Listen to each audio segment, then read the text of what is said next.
Um, I remember an officer. He came to my cell and he was telling me that he said, "Y'all talking about this admiralty stuff? That's the law of the sea." And that was funny to me. An officer who's a security guard, basically trying to educate me about the law, and didn't understand that. But what you have to understand that admiralty is about the subject matter, not the locale. Okay, that we're going to get into. 90% of commerce does go over the sea, but there's a 10% that is connected that goes over land, which are trucking, things of that nature, and all the other things that are involved that we're involved in. Today, we're going to review a document called the Clerk's Praxis. When I first studied the Clerk's Praxis, it took me approximately 6 weeks to study this document. I was in solitary confinement. Somebody sent it to me. I was able to read because yesterday when we read that document, the Gene Keating transcript, I had that when I was locked up. So after reading that, I called my friend on the street and I said, "Hey, man, can you get a hold of a copy of something called the Clerk's Praxis?" He was able to copy it for me, and he actually sent me the whole thing in jail while I was in solitary confinement. It was delivered to me. While in solitary confinement, I took the time to slowly investigate this. I was right across the hall from the law library. So what I was doing is I was using American jurisprudence and studying statutes, United States codes annotated, as well as the official code of Georgia annotated, and I was comparing and contrasting and juxtaposing what I was reading under the Clerk's Praxis with what I was seeing in the statutory codes under the in the law books. Because what I understood is that these people don't make up anything. All the things that they do is based off of history. They're not that smart. All right? They study what their ancestors do, and they perfect what has already been put in place. So I understood that there had to be some sort of basis for what they were doing. So in studying the Clerk's Praxis, I was able to decipher the old terminology that was used and see how it was being plugged in into the new. And hopefully today, I'm probably not going to be able to do it in one day. The Clerk's Praxis is broken up into 3 parts. We're probably going to try to get through the first part today, and it'll probably take 3 days to go through all parts. All right, but the first part is the history of it. All right, how the admiralty courts and the common law courts battled. You'll hear a lot of people keep talking about common law courts. I don't think a lot of them really have an understanding of it, but common law and admiralty have been at war with each other for a very long time, for centuries. Sometimes the common law courts would dominate, and at other times the admiralty courts would dominate. The admiralty courts were preferred because it was a way that the barons and lords and everything who'd have their own court system could make money. This is all about making money. You're going to see something that in here talking about the rapacious appetites of these people. Rapacious means greed, okay? So we're going to look at this today. We're going to look at the Clerk's Praxis, and let me see. I got all my stuff set up today, I think. Let me see. I didn't get a chance to set everything up, but I think we can get this Clerk's Praxis up and going.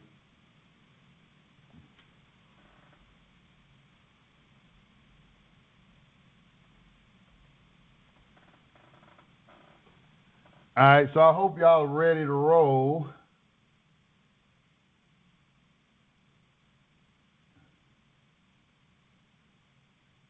It's been taken down off a lot of websites. I think that is very strange.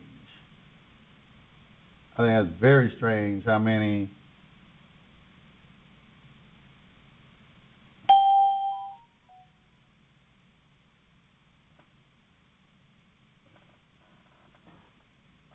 All right, but we got it.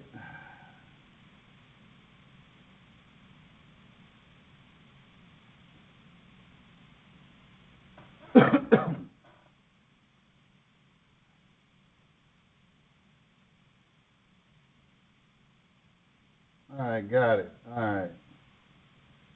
Clerk's Praxis. Got it. All right, so let's get ready to go on a journey.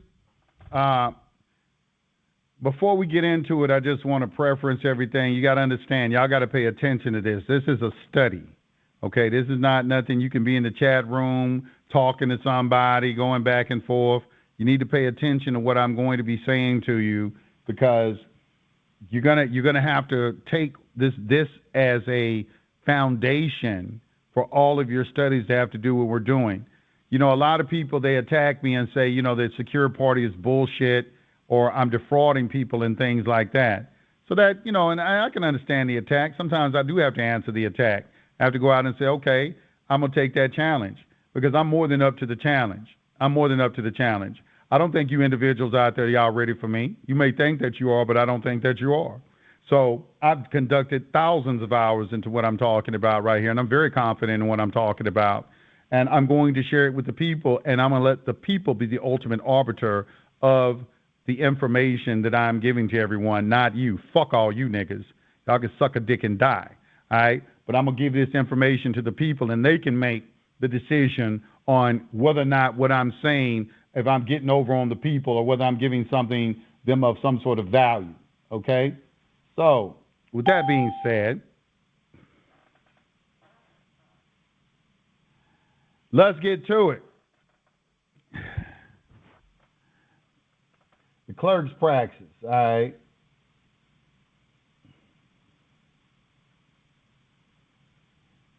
See if I can make it bigger. All right, so in the beginning, you'll see, and I love this copy of it. This is the copy I actually had in jail. This is actually the same copy. The practice and jurisdiction of the Court of Admiralty in 3 parts. Part 1 is an historical examination of the civil jurisdiction of the Court of Admiralty. I want you to pay attention that it is a civil jurisdiction. This means it has to do with money. This is the basis of your debtor's prison, and it's also the basis of everything that we're being discussed. And it's actually civil. When they call something criminal, a penal action is actually civil in nature. And I'm going to pause real quick. We're going to talk about a penal action. I have to pause. Write this word down. Write this word down.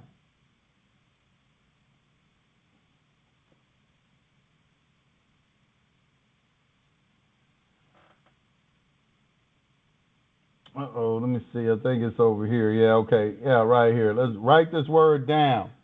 Okay, this is called a penal action. A penal is a very important word for you to know. Very important word for you to know. This is also for all you attorneys out there who think that there is a difference between criminal jurisdiction and civil jurisdiction. So we're going to, I think it's listed under action. So let's go in Black's Law Dictionary.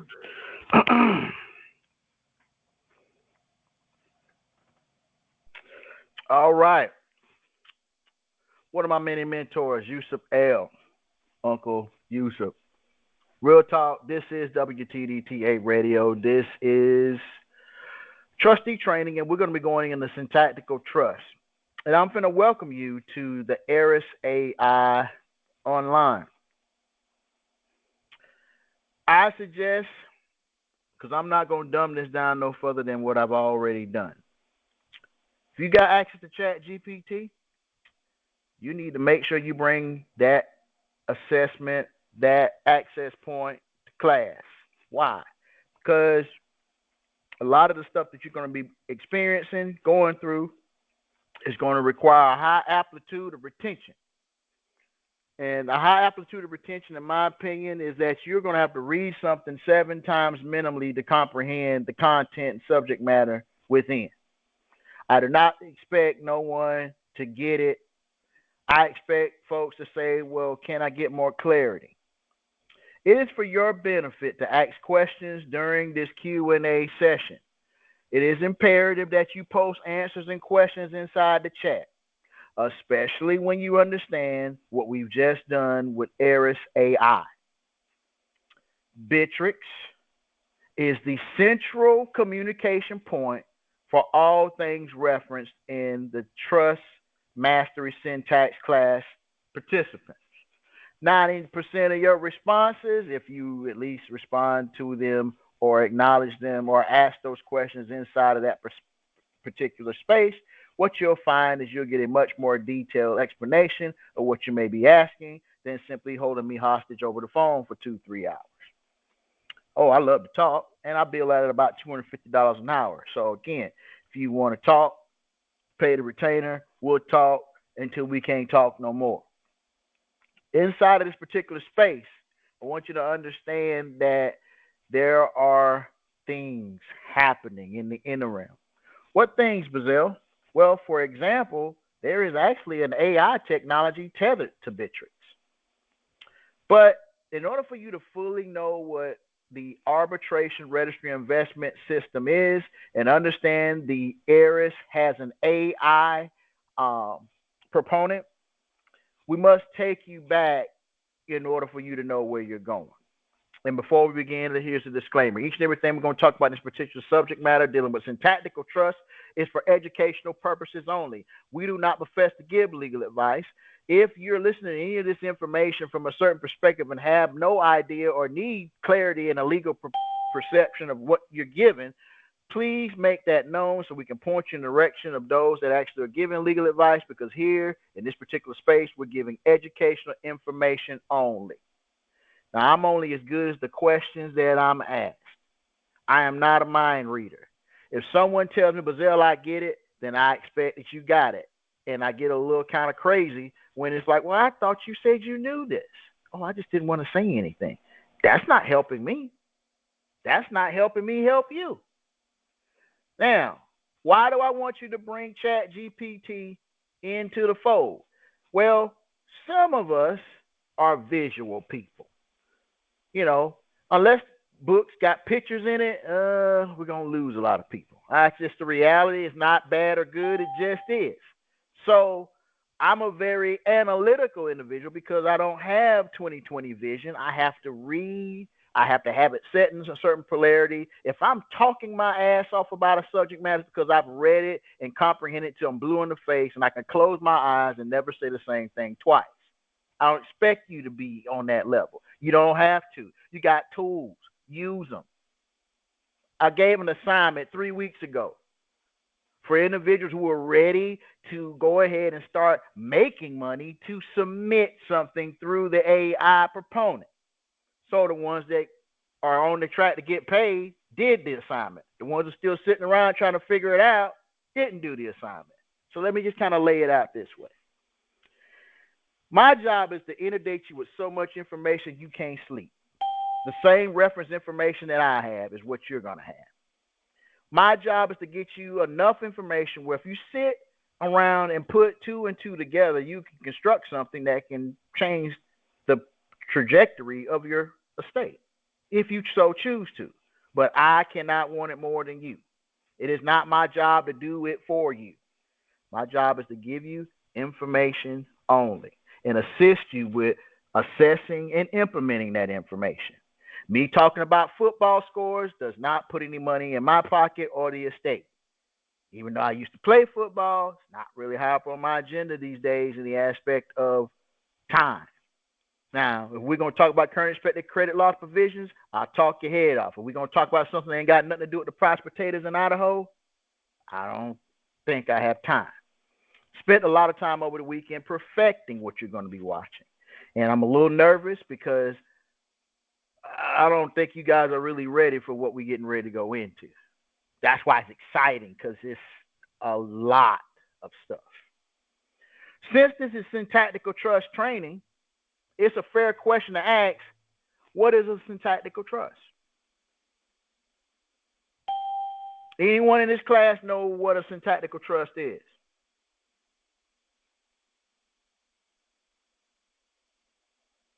If you do, press 9 on the keypad. If you don't, then don't. I need to know who knows what a syntactical trust is, because if you don't know what a syntactical trust is, we're going to probably spend a little time trying to figure that out, because a lot of people think they know, but may need to be brought up to speed. Who knows what a syntactical trust is? I got somebody that's got a hand raised. Let's see who we got. Who knows what a syntactical trust is? I should have somebody in the class that know it. Let's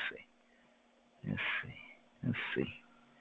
Okay. 9 on the keypad. There you go. 9 on the keypad. All right. Let's see. We got, okay. Let's see what's up. Let's see what's happening. He said he got his hand raised. He know what a syntactical trust is. Let's see. Shall we?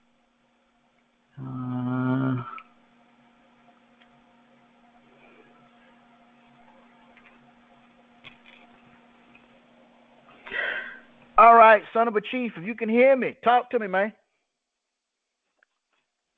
Peace and love. Just to be brief, I believe syntactical trust is like a trust structure that will be in sync with each other. Okay, that's one way of looking at it.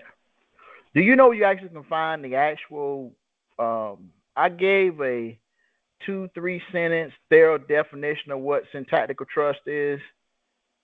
Do you know what that information is right now?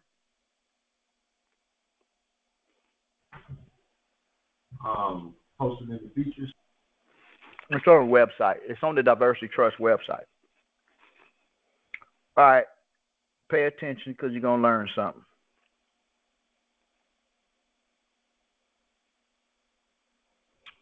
You're gonna learn something. All right, you're looking at my screen.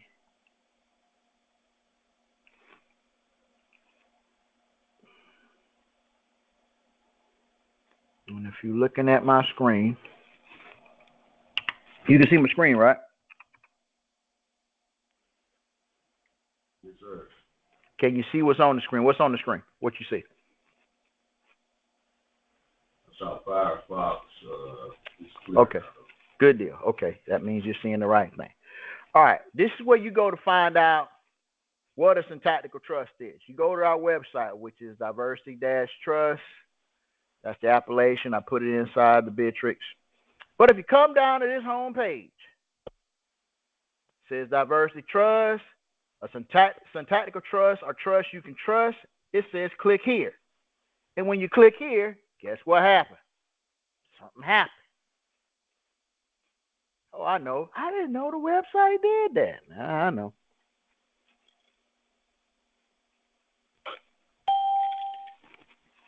And chances are, if you're not already a member of this layout, you're going to have to become one.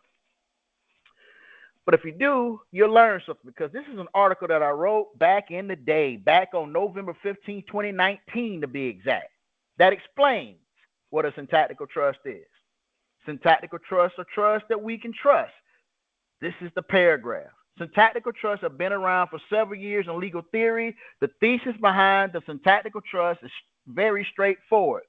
This mechanism allows trustees to create a straw man framework upon which trust may be expanded into a multitude of different directions for protection of the trust. This framework lends itself particularly well to sovereign entities because of its hierarchical thesis is that no law are higher than sovereign laws, and at best, a sovereign entity can engage with other sovereigns on a peer-to-peer basis, with neither sovereign entity subordinate to the other.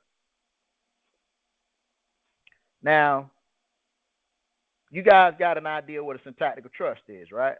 From what I just read, right? Everybody clear on that? All right. Now, and this is for everybody who brought their chat GPT to class. All you got to do is copy it inside the chat GPT, like so.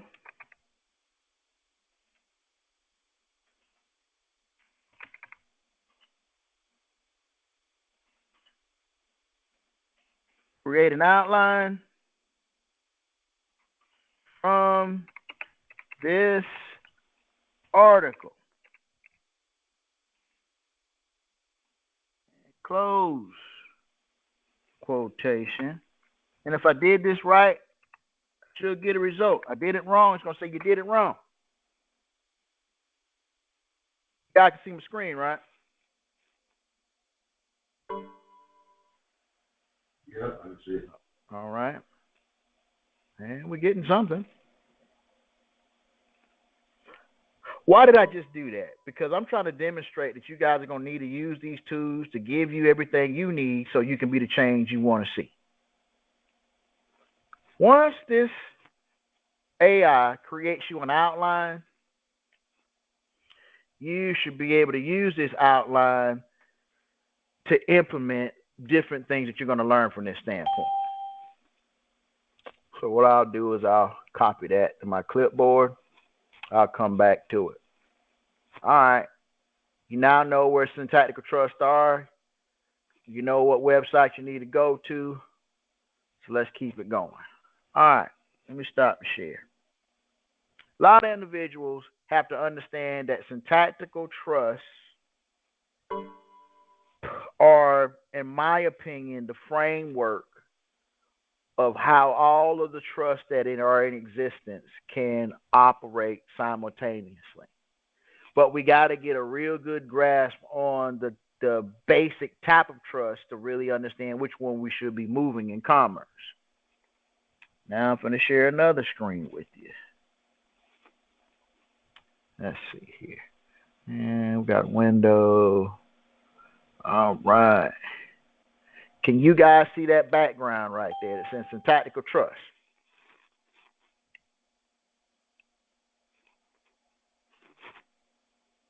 Can everybody see that?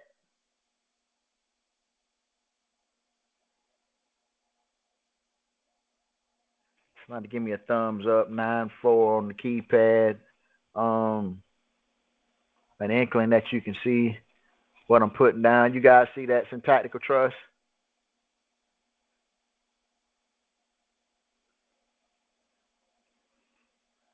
Let me just double check so I make sure I'm not just speaking out loud to nobody. Y'all should be able to see that screen. All right, now, this right here is a visual of what the syntactical trust is in terms of how it operates in the construct. When you think of syntactical trust, I want you to think in these terms. I want you to think about the Court Register Investment System, which is the CRIS. I also want you to think of the DTC, which is the Depository Trust Company, and also the DTCC. See this little green CPU in the middle of that? Well, that's the syntactical trust holding all of this together. So a syntactical trust is that legal framework in a digital proponent that's holding all of these things together. And this entire system is called a security settlement system, the SSS, security settlement system. And this is where when you want to use what's been put into the security settlement system, you're going to use something like a Euroclear. This is what gets into Bloomberg and all that good stuff. What is the Euroclear system directly tethered to? You know, if you're looking at the picture, you'll see it's directly tethered to the DTC side of the equation.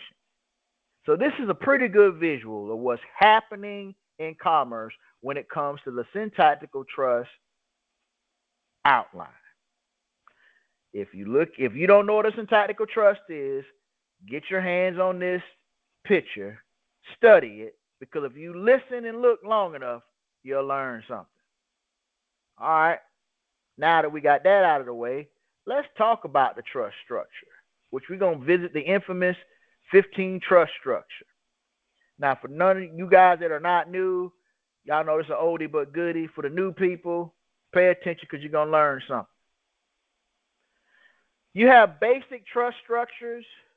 What I did, there's over 90 different types of trust. I'm only going to talk about 15 specifically because if you at least understand how these 15 trusts operate in sequence, you'll get this. So we're going to call this particular structure the basic trust model structure, the master trust structure. So you got a master trust in the middle, home trust, and automobile trust. Then you're going to have what we call a business trust model that has the administrative trust in the middle, management trust, and holding trust. And then we're going to move from that to what we call the custom trust model. And the custom trust model, in my opinion, is where everybody wants to be. But here's where it gets interesting. This model does show you the security settlement system. You know, that system that I just showed you with the syntactical trust, this is where everybody's trying to get to. So I'm going to discuss these first three trusts, and then hopefully you'll be picking up what I'm putting down. Let's go back to the master trust. All right.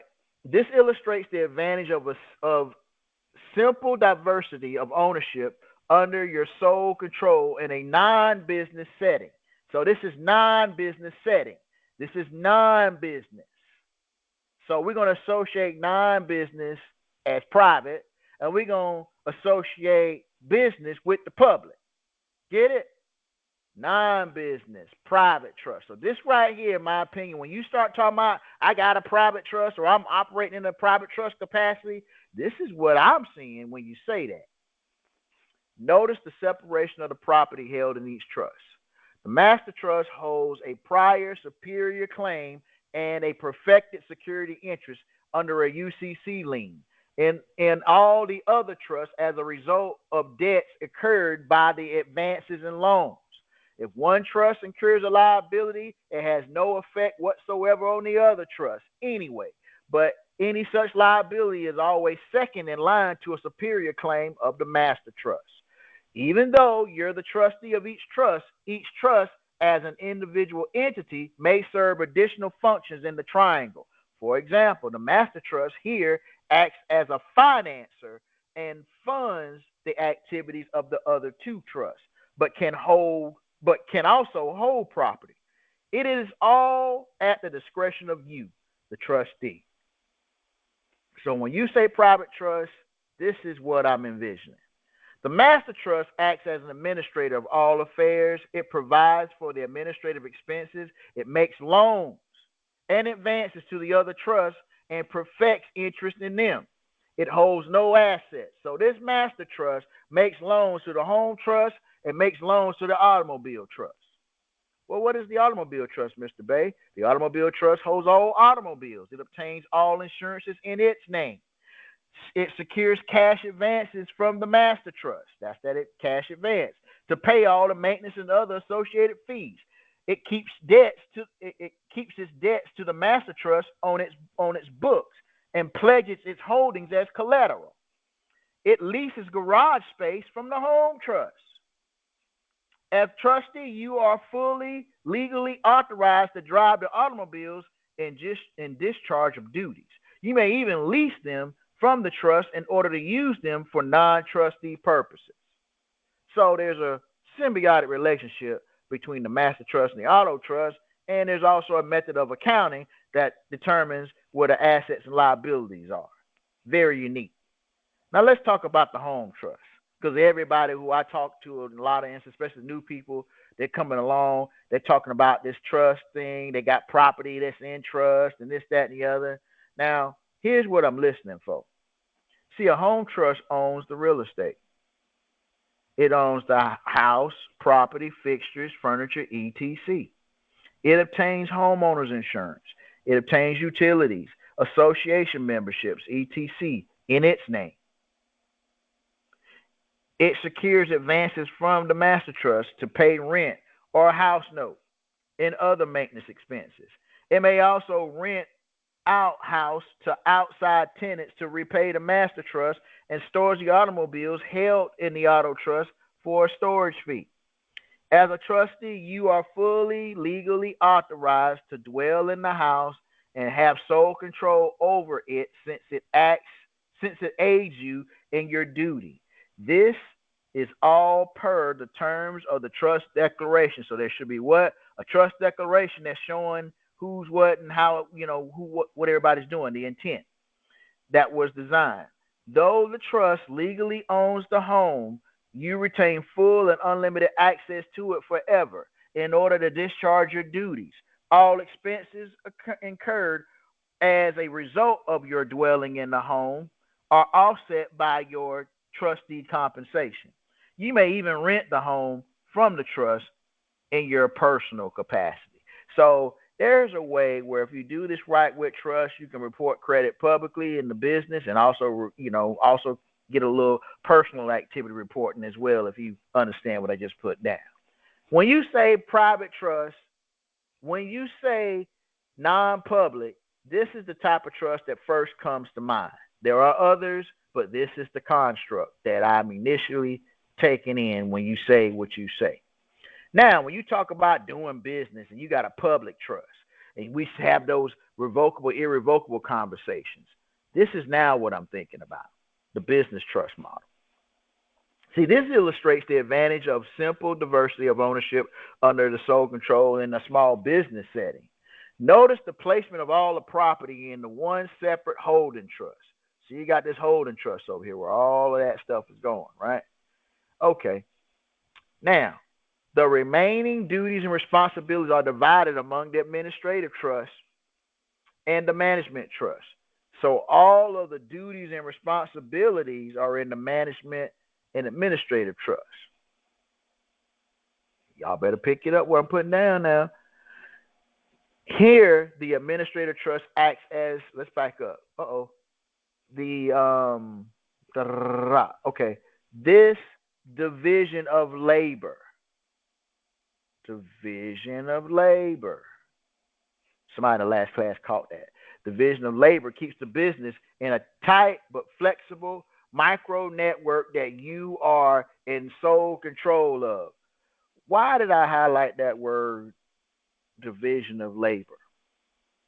Any idea why I highlighted division of labor? Anybody has any idea why I highlighted that? You want to take a shot at it? Want to press 9 on the keypad? Why did I highlight division of labor? Okay, let's see here. Division of labor. Ms. Fleming, can you hear me? Yes, sir, I can hear you. All right, you got any questions? Greetings.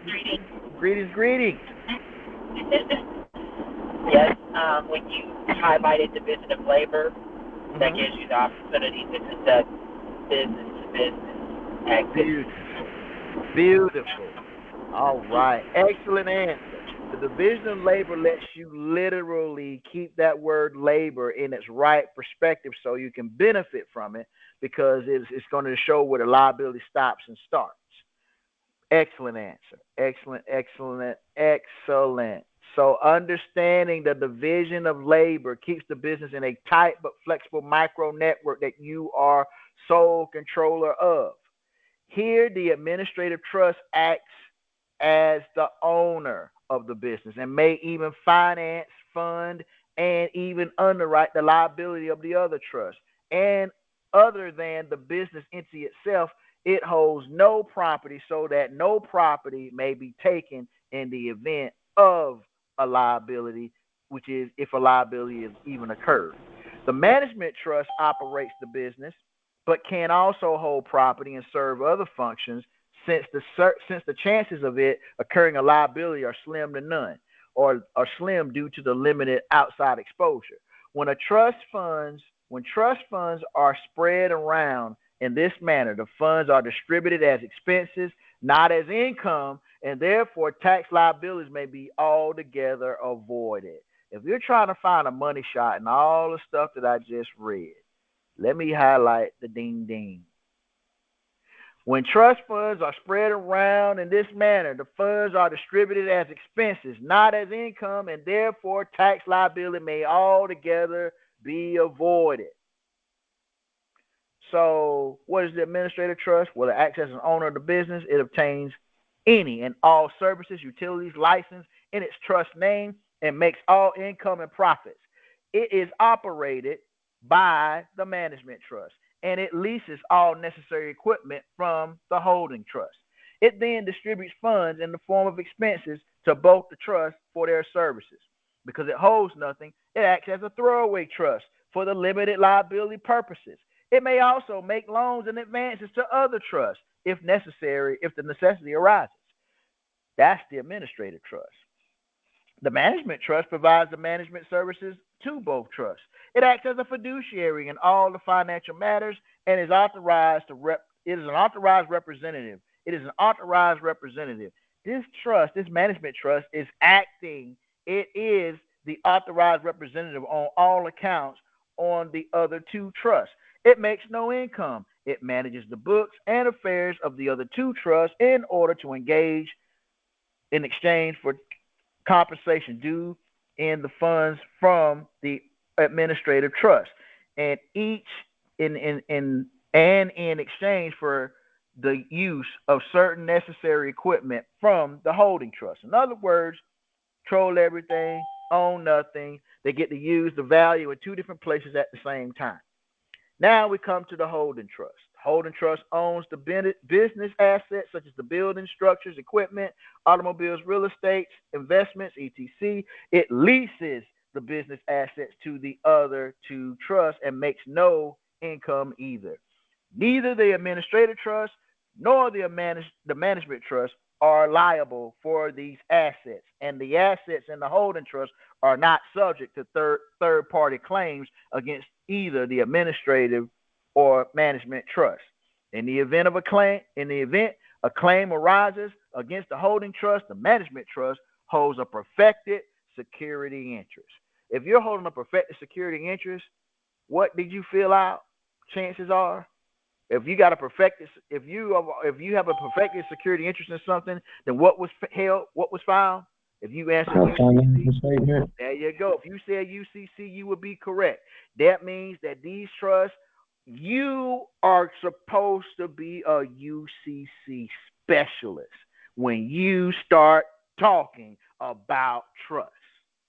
That's why I didn't know I was supposed to use a UCC with my tax return, because you're not a trustee. Well, my mentor didn't mention that. Well, I'm not going to call him not a trustee. I'm just going to say maybe, just maybe he knew it. It just wasn't part of that conversation. I'm going to say that everybody who know what we're talking about, they don't do classes like what we're doing, telling folks that don't know what they should already know. Now, why am I doing what I'm doing? Because most of you guys are notaries in training, right? Most of you are notaries or notaries in training, right? Oh, y'all missed it. Most of you guys are notaries or notaries in training, right? Correct. Right. So as long as you can respond that in that manner, the information that you are getting doesn't cause you to violate the Privacy Act of 1974. If you're out here saying, I don't know where this information comes from, Bazell told me, that ain't the right way to respond. That's going to get everybody in trouble. And all I'm going to say is in that regard, there's no need for all of that. There's a way to do this the right way by understanding there are ways to engage in this. Hold on for 1 second. Keep listening, because if you listen long enough, you definitely will learn something.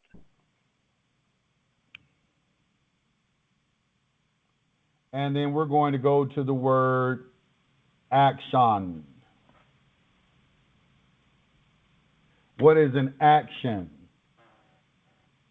What is an action? Action is 954 times in here.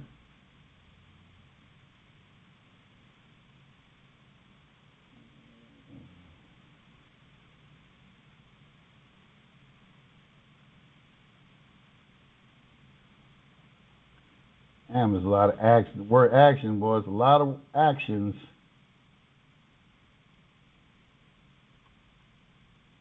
Let's see if I can move it along faster.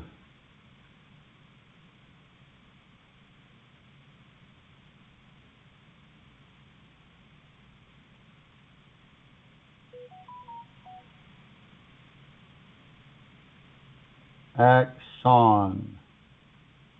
Okay, got act, which y'all need to study that word too, because you got so many people talking about act. I wonder how many of y'all actually just looked up the word. All right, so you got action, actio criminans, actio. I'll see how many different words there are. Action. Is this it? Act.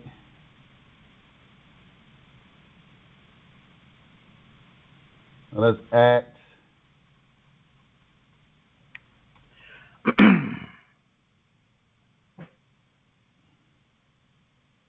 Is it right here? Where's the damn word?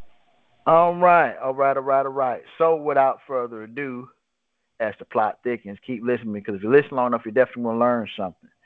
Understanding this layout, this trust layout, is essential to how these things should go, how your book should look, how your taxes should be prepared, filed, recouped, the whole 9 yards. Individuals who understand proper trust administration are usually posed with the question of, am I paying a tax or am I receiving a tax? And when questioned in the capacity of having a choice to pay a tax or receive a tax, most competent fiduciaries elect to receive a tax. I'm not saying if you choose to pay a tax, you're not competent. I'm just saying the elite listen to what you say and look at what you do. So if you come into a room where all of us know that taxes are a choice, and you're complaining about taxes that you've chosen to have to pay, we're all not going to run from you. We're just going to stand up and back away slowly. See, in commerce, it's not what you say, it's what you do that determines who you are. Now, if you're doing all these things in the aspect of the basic trust model and the business trust model, you have already graduated into this next conversation. This next conversation is where everybody wants to be. This is where you're at if we're talking about syntactical trust structure. So again, let me just come on down where everybody's at. This is the syntactical trust right here. And this is the trust structure that supports the syntactical trust. It says here, this custom model is designed for private security settlements through the security settlement system, otherwise known as the SSS, utilizing a trust indenture,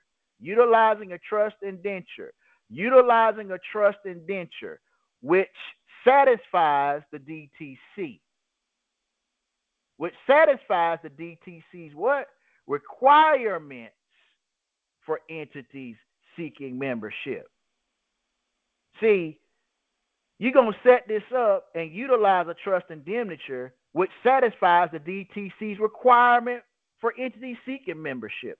As shown, the settlement trust is a what? A straw man, parentheses, throwaway trust, and is the only one liable to civil jurisdiction. I want you to understand, if you set this trust indemniture up which satisfies the DTC requirements for entities seeking membership, the straw man is the only one that's liable to civil jurisdiction. Risk is minimized because it holds no assets. This is why we talk about M3 conveyances, the safest thing to handle when moving value. Why? Because risk is minimized, because it holds no taxable assets except the bare minimum, which is what? Credits. You live in a credit-based society. So if this society is issuing credit, it can only expect to receive credit. So as long as you understand that the M3 asset attracts credit and creates debits, then you have the perfect instrument to do what you're trying to do in commerce. Buy a house, start a business. M3 conveyances have been utilized in that capacity for a very long time. Risk is minimized because it holds no assets except for the bare minimum necessary to maintain its existence. What is the bare minimum? What is the bare minimum that I talk about in the aspect of controlling assets? What is the bare minimum when I talk about the 1% rule? What is the bare minimum? I just gave it to you. It's the 1%. You only need to control and worry about 1%. All that other crap is going to get you in prison. I'll send you a postcard because I'm not going. I set up a system over the weekend where the only way you F this up is you just do something off the rail. And this is going to be like, look, player, you off the rail. I don't know what you're trying to do, but that is not what we're doing here. Because we got to save the savable. Risk is minimized because it holds no assets except for the bare minimum. When you're moving stuff through the DTCC, they're creating debt derivatives. They're taking what you ledger and they're hypothecating it 26-1. That's their job. If you want to do that, we need to have a very different class. Like syntactical trust is not the class for you. You know, you need to have women be in a different class. And that class is coming. I posted a little bit of it a few weeks back. We'll get to that. Case in point, risk is minimized. Its trustees is the holding trust. Like, This is the settlement trust. This is the holding trust. If you pay attention, you're going to learn something now. Let's back up. It says risk is minimized because it holds no assets except for the bare minimum to maintain existence. And its trustees is the holding trust who places a lien. If you place the lien, you're doing what? A UCC on it for unpaid trust compensation. Here's what I'm going to say. Mr. Bay, you got a template on how to do this UCC? Well, if you've been studying the material, it's giving you the verbiage that need to be on the collateral line. It need to be for what? For unpaid trustee compensation. When you don't have that UCC one that states unpaid trustee compensation, I'm not going to tell you you're wrong. I'm just going to keep saying, who are you in the transaction? And do you really want to commingle? And then you still scratching your head, why you keep saying I'm commingling? And then I'll say, well, read this right here. And you'll read it. And I was like, you still don't get it? Like, you do know that UCCs are designed for those that are in accounting to be held accountable. The problem is, general population, people in the public aren't used to being liable. They want limited liability. You know, they want to scream that somebody did them wrong because they are a victim. But the minute you got to substantiate what you did with what you got, then, you know, you trying to, you know, hide your hand and throw rocks and all that other stuff. Look, you're going to have to read. You're going to have to study. You're going to have to master what you're doing so you'll know what goes where. This AI has taken the air out of the room for a lot of people. So when you don't go do this type of research, they're going to punish you. You're not going to get a leg up in this new system. It's designed to go after everybody who's lazy. The highest priority lien in trust law is a UCC. It acts as a limited participant in the DTC. So listen to me carefully. Does any of the instruction tell you that you got to go fill out a DTC packet to become a member? I'm going to see who caught this now, because I get this all the time, and this question comes up. Well, can I do this? And I know what you're talking about. You're knocking on the door of this black card. But if you can't do accounting, you ain't finna tell them folks that I told you to do anything with that black card. At all. I've given people instructions on how to do the black card and didn't give a class on it.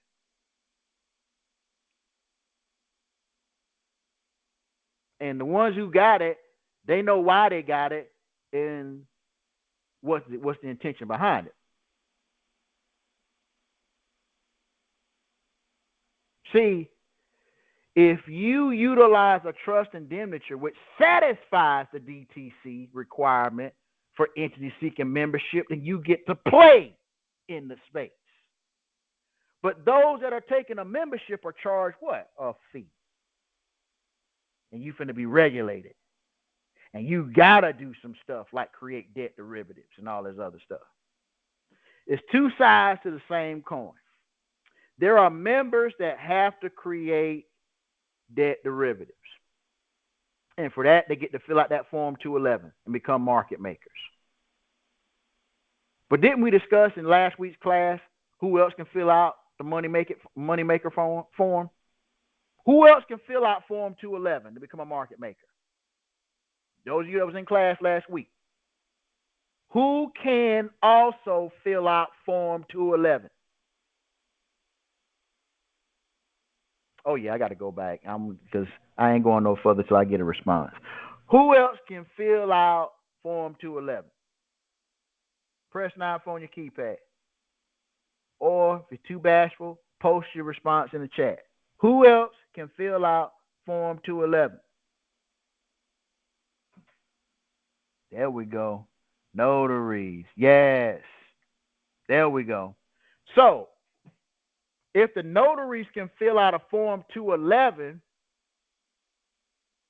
notaries that are properly tied to this trust structure can also utilize the funds that's in the DTC when they got a trust indemniture, when they're utilizing the security settlement system properly, And when they use on their UCCs, they're using it because that use is considered unpaid trustee compensation. They get to use it. See, it acts as a limited participant. See, when you're doing it the right way, upon final settlement of the securities. So as long as those securities are in the DTCC side of it, you are a limited participant until it reaches its final destination. Once the transaction, the credit has gone to the receiving party and has been appropriated properly, then your partnership ceases to exist until what? The next transaction. So as long as you got access, and I'm going to bring it back up, Chris, DTC, DTCC, you are in the security settlement system. And this new system called Aris AI is the finished product. Now, I'm getting real excited because I'm finna unveil something that is not only just a labor of love, but this is the result of all you guys' hard work. But I have to warn you, this tool is not to be used or mishandled, misrepresented. I have individuals right now within certain commercial licensed spaces that want me to simply allow them to onboard and not make this readily available. My instructions to them were very simple at the early part of last week. I am in a training capacity for qualified compliance agents to be able to utilize the technology. And it would be advisable that if you want to use this platform, consult those that have been trained to use the AI. Because this AI has been trained on Euroclear, the Court Registered Investment System, DTC, DTCC. How many of you guys are ready to see ARI AI? How many of you guys are ready to see Aris AI? Let's go. Let's go. All right. Now, what I'm going to do is everything that I'm showing you is live, but you're going to have to register and subscribe to gain access to this. We launched it about 48 hours to make sure it's properly doing its thing. Now, last week I kind of showed you the interface. Y'all remember that interface, right? Let's go back to it. I might not remember this interface. I'm going to bring it back up. Let me stop the share. We're going to stop the broadcasting right there. Stop that. We're going to stop the share. We're going to open the share back up. And we're going to bring up, this is our interface. This is where the AIs are built. This is where they are trained. And this is what we call our AI interface. Now, I'm going to go into our staff.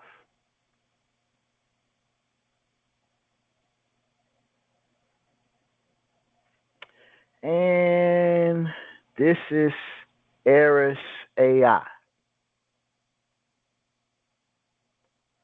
want to make sure it's operating properly. So Aris AI is being prompted to do its thing. It's a civil law notary that answers questions from a civil law notary point of view. That was the assignment that we gave it. Let's see here. I think I should have some more things to go with this. So just bear with me while there we go. All right. Now, let's start a new conversation.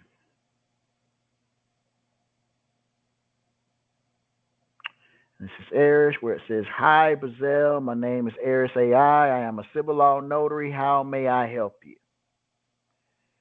Well, let's ask Aris AI, what is Aris AI?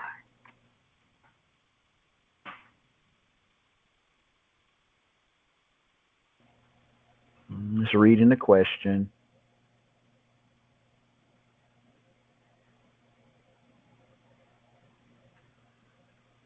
Thinking about the question. And it gives us a really nice explanation of Aris AI. It says Aris AI, or Arbitration Registry Investment System Artificial Intelligence, is an individual platform revolutionizing the world of arbitration and arbitrage.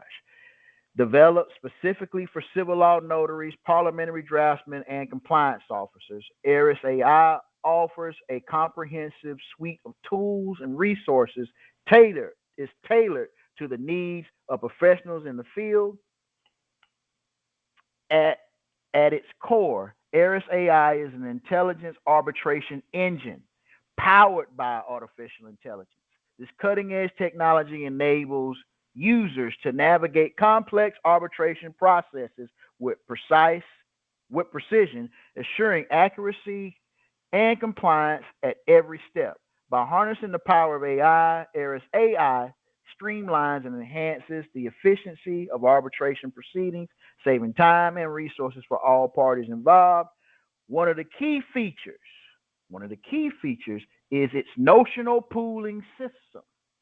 This advanced tool allows users to dive deep into the intricacies of notional pooling, facilitated by state-of-the-art algorithms and tools.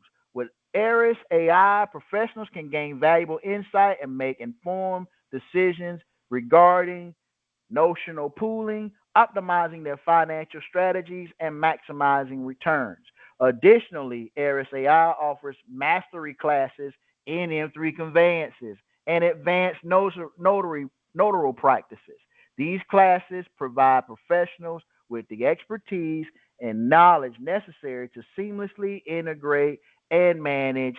As you can tell, it gives a really good representation of what Aris is. Now, this AI has specifically been trained from a civil law notary perspective. Now, this is the engine. Now, let's show you a platform where you will be able to access Aris. Now, of course, this is ChatGPT. I tell students that you're going to have ChatGPT on one end and Aris on another end. But I had to be very careful on the ability of not letting this tech get outside of a controlled environment. So now I'm introducing to you the Aris's platform that you will have access to. This is basically a website that explains the do's and the don'ts of Aris. And you see that little brain right there?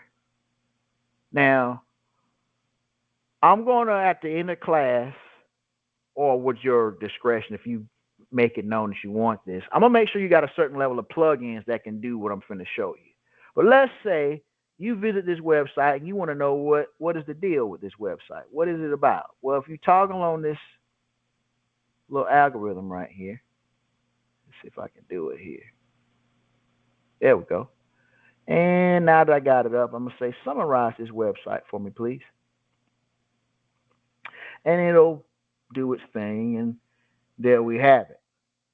It will summarize everything that's on the page. Now, this AI, its job is whatever page you want, whatever text, whatever you're making, it's like having ChatGPT right there. Now, this works as an additional AI.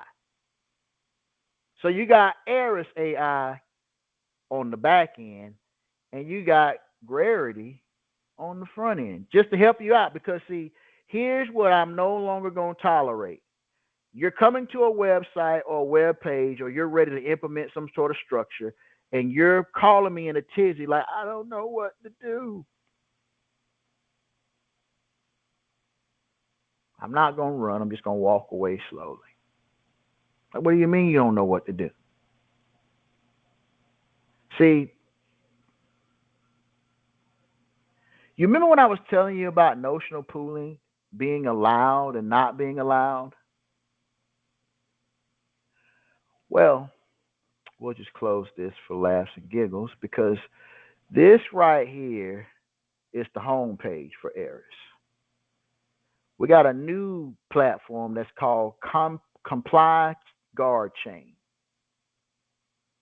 And buddy, Comply Chain Guard, what we call CCG. CCG is bridging compliance and protection in civil law transactions. Welcome to Comply Chain Guard, CCG. It is a pioneering platform tailored for civil law notaries, otherwise known as CCG, which seamlessly merges the intricate chain of compliance processes with unparalleled protection measures. Navigate the multifaceted terrain of regulations with confidence, ensuring a paramount of security for your records, deeds, and transactions. Key features: regulatory compliance engine stays updated with real-time insight tailored to civil law regulations. It seamlessly integrates the legal databases and ensures automated compliance checks for all notarial deeds and transactions. It also provides protection mechanisms. Let me just tell you what this is in a nutshell. This is the DTC. This is the EDI. And this is also Nexus Lexus, all in the one. Thus give it the name Comply Chain Guard, CCG. So, some of you practitioners who are going to be monetizing M3 assets are going to get a lot of uses out of CCG. Now, we now come to Aris AI.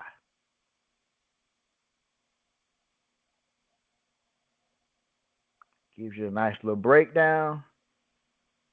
But I want you to take a look at the bottom right-hand corner.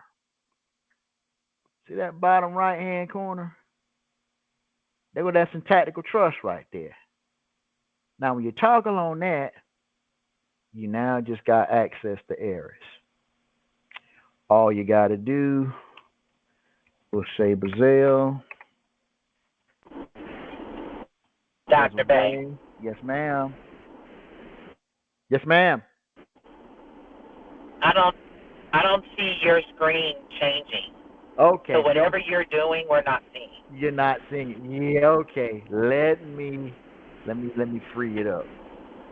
Well, I'm over here flying. Let's see here. Let's bring it back. All right.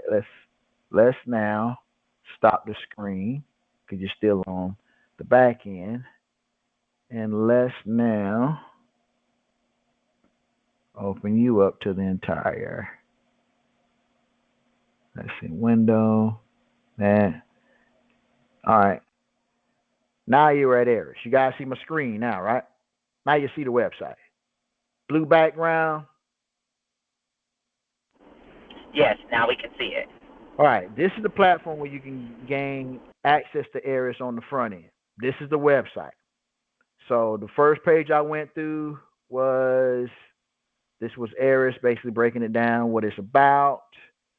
The second page was CCG. That's Nexus Lexus, DTC and DTCC and EDI all into one. And now we're directly into the interface for Aris. Now this one allows you to directly interface with it because right there at the bottom right-hand corner, you're going to see a little bot that pops up at the bottom. Toggle on it. I'm just going to put in Bazell Bay. Drop my email in there. It's going to say, how can we help you? I'm going to say, learn more about Aris AI. I get to upload documents if I had any documents. What I'm going to do at this point is I'm going to submit my message. And if I did this right, now we're in the interface. Hey, Bezel Bay, my name is Aris AI. I'm a civil law notary. How may I help you today?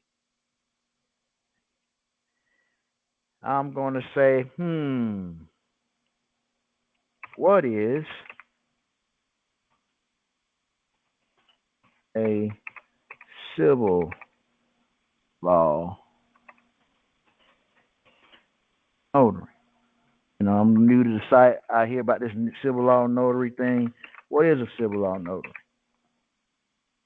Now I did a typo.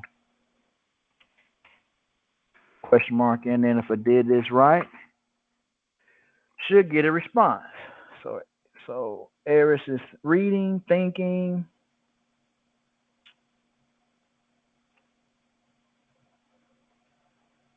It's analyzing. And it breaks down what a civil law notary is.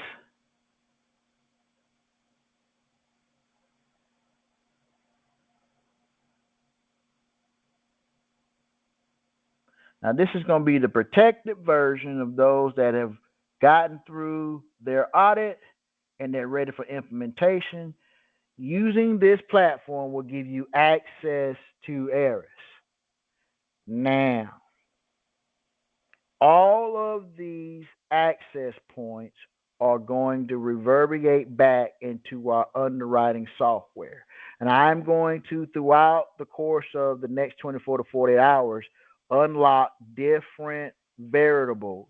Like I got an AI for underwriting. I got an AI solely for arbitration. I have an AI for pretty much everything you can think of in our space. But I'm only talking about Eris AI because I think the way this particular AI has been trained is going to sit head and shoulders above most of the things that's there. And as you can tell, you know, she's got a lot to say. Maybe she took that after me. I don't know. Anyway, still going. The great thing about this tool is that it's designed to give you as much information as possible about any given subject matter, but it's not locked into the subject matter that it already has been trained on. It's looking for more data to learn from. So this platform will be made readily available for those that have already done their securitization fee for the audit. We didn't get any red flags back off the audit. You're now ready to start executing through this. Now, me and my AI team, my IT team, excuse me, I'm a little nervous because let me just show you what I mean. Nervous in a good way. All right. So this is how you're going to interact with this. So let me stop the share. There will be a subscription. Now let's just go to ChatGPT. I'm going to ask it the same question. What is a civil law?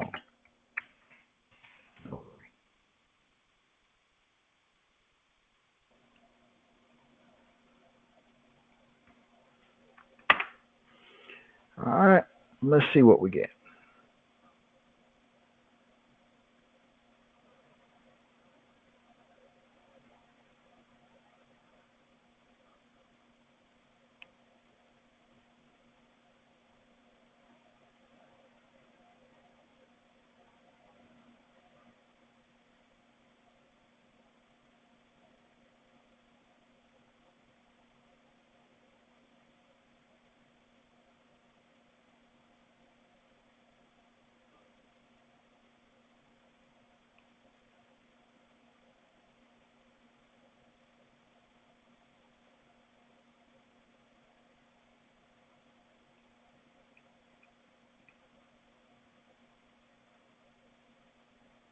Okay. Pretty thorough answer here because all the training we gave it on this end, impressive. We go here. We've been given a pretty good chunk of data right here as well. Now watch this.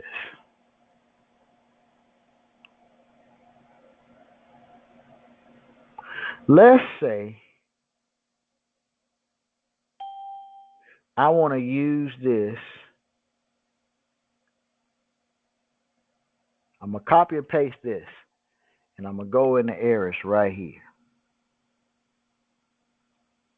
I'll paste this in Eris. Right.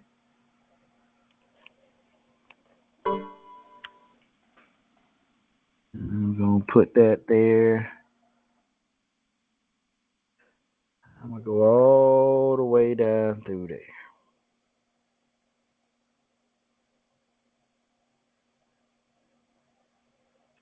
While I'm backing this up, it's something I want to show you.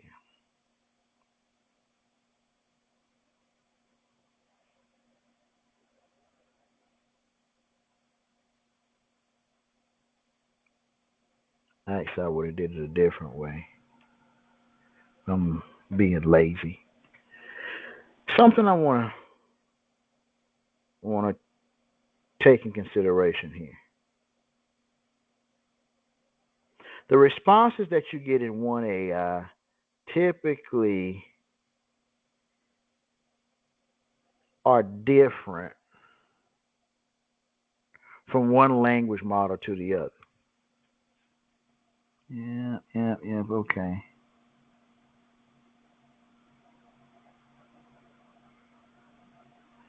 Now let's see.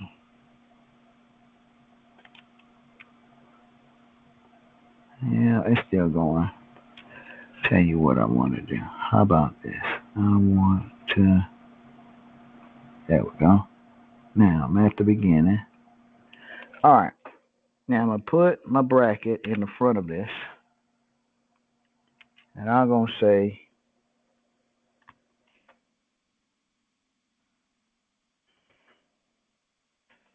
you are a civil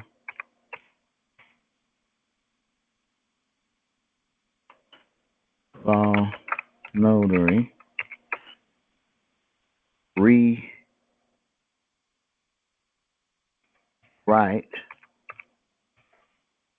this outline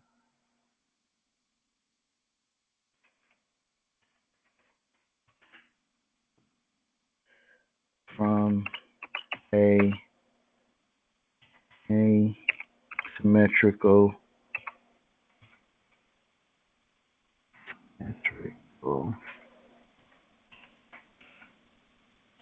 point of view.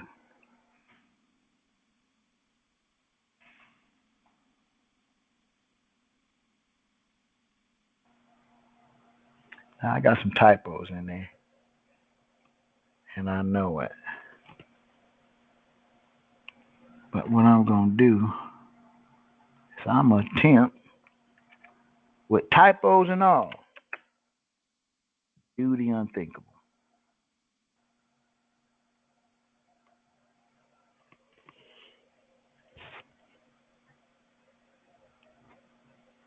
And Eris is thinking, it's analyzing.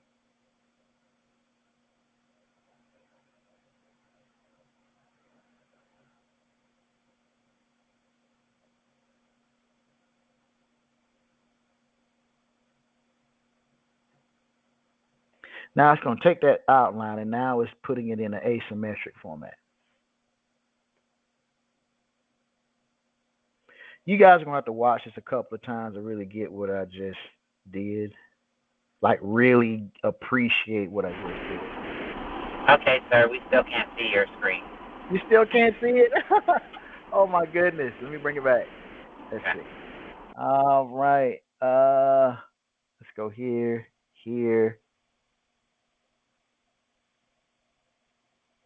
Let's see. Windows. There we go. All right, guys, you can see it now? Yes. So literally what I did was I took what was in Chat GPT and dropped it directly in the Eris on the interface and told it to rewrite it asymmetrically. And that's what it's doing.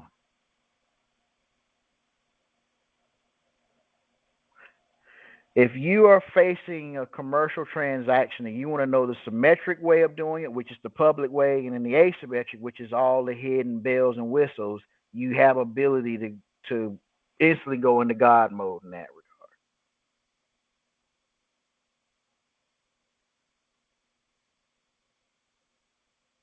Now, I've trained this with a lot of different things, but when you start interdating your cases, like you want to do case research, you got a particular case that you want to utilize. Let me be clear. Let's say you got your own arbitration case, and you want to make sure that any hypothecation that's coming from your arbitrated case stays intact. We'll go 2 steps forward. Let's say you want to make sure that it gives you an instrument that's under Regulation Z or Regulation J, or under current expected credit loss provisions, or DICE, or all of the above. You have that capability with this tool. I think when you combine ARIS with CCG and its capabilities, you're not limited. And upon the end of this class, these things are online and ready. It's just a matter of taking a subscription. Maybe a short Q&A that I may go over or send to you in Bitrix to kind of get an idea, because I have a lot of different tools. Once you guys let me know how you are understanding the syntactical trust and how to train the AI, we will entertain well, you know what? Let me go here. Why do you think we equip this AI with you to be able to upload documents?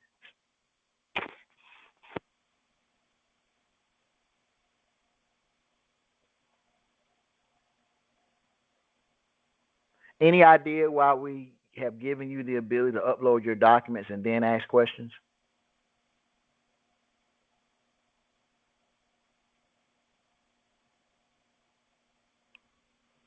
Yeah, that's a pretty good response too. Anyone has an idea on why we opted to allow you to directly upload a document into ARIS and then begin to ask questions of ARIS?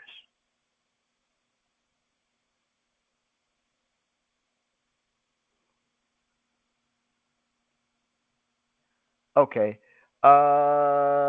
Let's see. I think Miss. Ooh, somebody got a question. Who's that? For review. Okay. Let Miss Empress. I think she's got a question. Let's see. I just saw her because I was in the other space. Question is, why do you think we've elected to let you upload documents before asking Iris any questions? I'm going to go with I See Freedom first because I see his hand raised. I See Freedom, can you hear me? Yes, I can. All right. Any idea why we will allow you to upload your documents before asking questions? Upload documents before asking, to possibly extract what you have on your document to perfect whatever you're doing in an asymmetrical way. Right. I'm allowing you to help train the AI. See, if you have documents that you haven't disseminated asymmetrically, then allow ARIS to do that for you. So your questions will be, it'll be absorbed the right way. Everything that you interact with is designed to create data sets. So this is kind of a indirect and direct way of you influencing ARIS's response.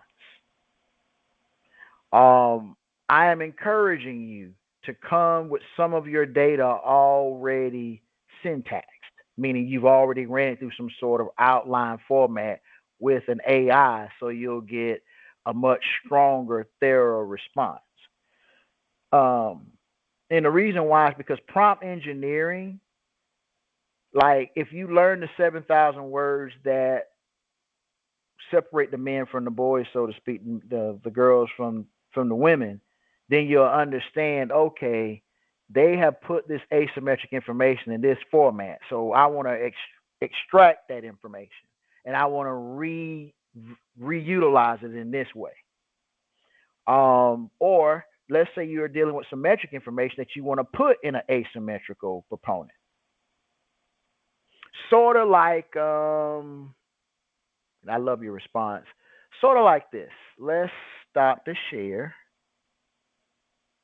And let's just make it a entire screen share so you don't get lost. And let's look at, let's say you get this image that I'm showing you here. You understand how this is set up. You understand this 15 trust structure up into the part where we was just at. Now, catch this, because this is going to sum everything up, because this is where we're at with Aris.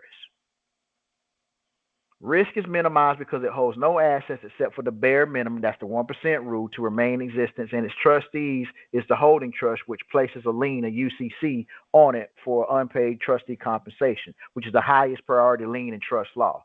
It acts as a limited participant in the DTC, and upon final settlement of the securities, these funds it receives are transferred out of the public side of commerce into the privacy of the holding trust as a payment of trustee compensation and for other services. The holding trust then transfers the bulk of these same funds into a disbursement trust as payment of trustee compensation, as well as for other services rendered.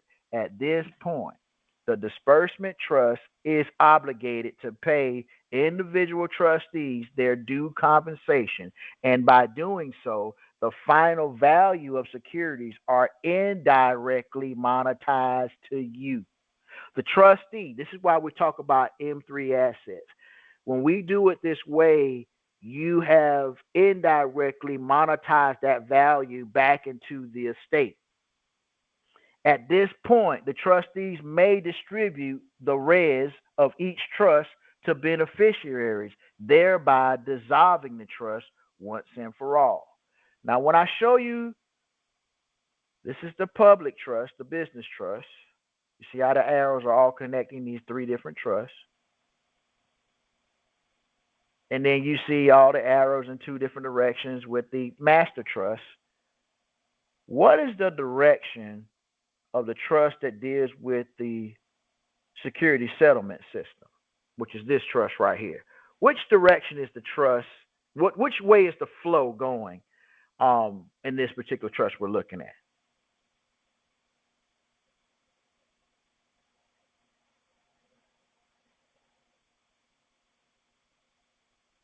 These arrows are all going in one direction. Everything is leaving the settlement trust, going in the holding trust, and from the holding trust to the disbursement. So once you have placed value inside of the security settlement system, this is the part that everybody wants to enjoy: the withdrawal, the control, the reconveyance. And this structure breaks down what everybody's role is. See, the settlement trust may act as a limited participant in the DTC. Limited participant in the DTC. Why am I highlighting that? Maybe somebody need to put that in their journal so they'll know how they're acting when it comes to commerce, so they can explain it the right way. They're acting as a what? Limited participant in the DTC. So you got members and you got limited participants. It also holds actual security to be sold and leased. It represents security in all potential buyers and lessees. It maintains a non-interest bearing checking account or an account in a settling bank of choice or an omnibus account with the DTC participants. I will, for those of you that really get what's being dropped, and you know what I mean when I say limited participant, limited DTC participant. If you want omnibus account information, I got plenty of that I can give you. But I only give it to those that can explain, like a 3-year-old, what a DTC participant is and what's the difference between a member and a limited participant. Because if you know the difference, then you can use this omnibus account the right way. If you can't explain it, you need to get, that in part of your frontal lobe. It also acts, which is an additional option. Upon receipt of the check during the settlement of the security deposits check into, let me just kind of back you up. This, my friends, is why I introduced the ADP conversation into this. Because if I would explain the omnibus account and DTC participant, immediately somebody will in the class want to get this black card application and go out there and hurt themselves. I brought up ADP to kind of show you a way to withdraw things out of the CRIS and put things into the CRIS without being regulated by the DTC and DTCC.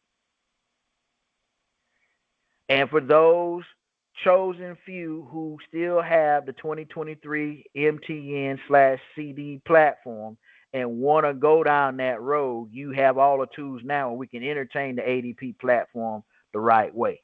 But that'll be up on request. That's not something that I'm going to put on any platform for the rest of the world to partake in. I have learned my lesson about violate the Privacy Act. But if it's a notary in training who needs to know this to properly substantiate and fund said transaction for beneficiaries, and we can give you those instructions. But this is the layout. Now we go into the holding trust. The holding trust acts as a trustee of the settlement trust and receives cash and other liquid payments, K1s, etc., and holds these funds in a liquid form. It pays these funds in liquid form to a disbursement trust in order to satisfy the UCC lien for trustee compensation. It may convert the cash. Listen to this. It may convert the M3 asset into what? I don't know if you can read that. See where I'm at. Let me bring my cursor. Let's see here. May can convert the cash into what? Lawful money, precious metal. There you go. There you go. May convert cash into precious metals. Now, when you put this into your chat GPT and you ask it for an outline, guess what it'll do? It'll give you the proper way to utilize and convert M3 assets into precious metals using the DTC, because it's right there. You just need it in an ordered structure.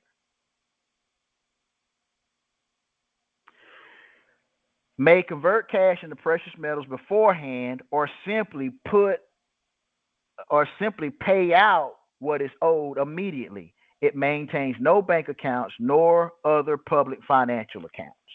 The disbursement trust is a trustee of the holding trust and a final recipient of funds in the form of trustee compensation. It places liens on the holding trust. So watch how this works. Everything goes out, and when there's somebody that they got to hold liable, where there's a UCC that holds what liable? The holding trust. But is the holding trust liable if it no longer is holding assets? No.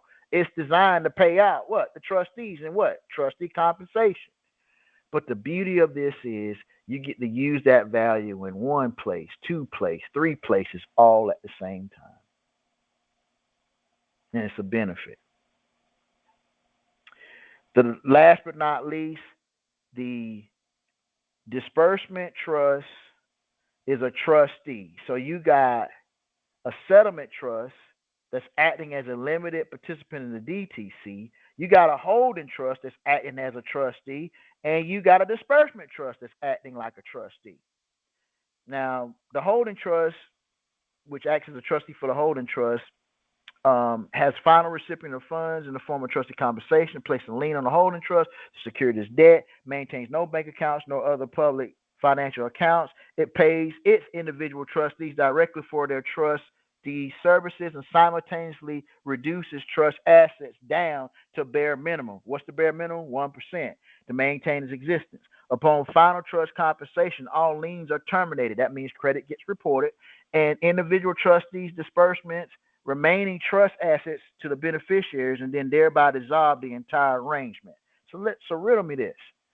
When you go from the private trust to the public trust, which is that business trust right here, into this, and you complete this cycle coming out, now what do you need to look like? This is the magic question. What do you need to look like when you're coming out of the security settlement system? You need to look like this. What does that say at the top? Basic 3 insurance trust model. Now, this is what you can talk about publicly. Like all of what I just showed you will technically get you in trouble with somebody out there. But nobody gets in trouble when you're talking about those same trusts in this model. The first trust is a what? What is that right there? Annuity. An annuity trust. Well, what is an annuity trust, Mr. Bay? It is a statutory trust where the trustees is required to distribute a certain sum annually to beneficiaries for a specific time, and thereafter transfers the remainder to charity or retain it for a later charitable purpose. The sum distributed to beneficiaries must be no less than 5% of the initial fair market value of the property transferred to the trust. If the annuity trust fails to conform to the IRS Code Section 664, then it becomes disqualified. So let's lay that out. First off, an annuity trust is a what type of trust? Statutory. So when somebody trying to get you, like your lawyer saying, oh, you got to, this is a statutory trust, you immediately bring them to the first chapter of it's really an annuity trust. Dot, woo, woo, woo. Now, guess what? It's all of that in a bag of chips back here. But since he brought it up, go ahead and nail him to the cross. So you get to talk about this. You ever notice how the wealthy and elite, they ain't talking about none of this stuff I just talked about. They always talking about what? Charitable remainder trust, insurance trust, annuity trust, because they like, what did Donald Trump say? It's like, y'all get mad at me. He said, I'm a better trust expert than all you guys. I know the IRS code because there's a form for everything. They know you can in public, you can talk about annuities and charitable remainder trust and that kind of stuff. You didn't catch the slick stuff right here, though. What do you think about that 5% initial fair market value? Right. Well, I have a question. Sure. So, okay, if you're giving 5%, when do you assess the value? I would say, I'm just saying, if it's 5%, when is the value assessed or maybe reassessed to ensure that the proper amount is being dispersed? Long as they're giving 5% of the initial fair market value, all that other value is nobody's business, because under the IRS code, you only become disqualified when you don't get off of 5. They can't ask you about the other 95 or what you're doing with it. Like, we'll go here. Now, all of these trusts work in what? Tandem. So you got the annuity trust, that's a statutory trust. What's this other trust right here?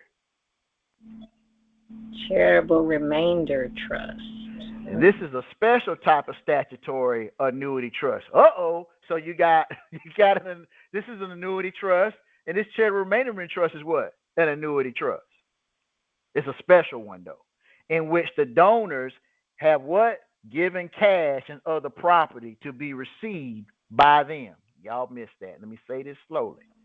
It is a special type of statutory annuity trust in which the donors have given cash or other properties to be received by them from the trust as income.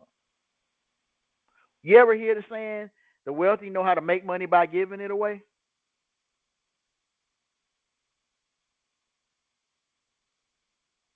They got $1 million life insurance policy, but it's tied to an annuity. So when they give it away, they receive $25 million. But they only gave up what?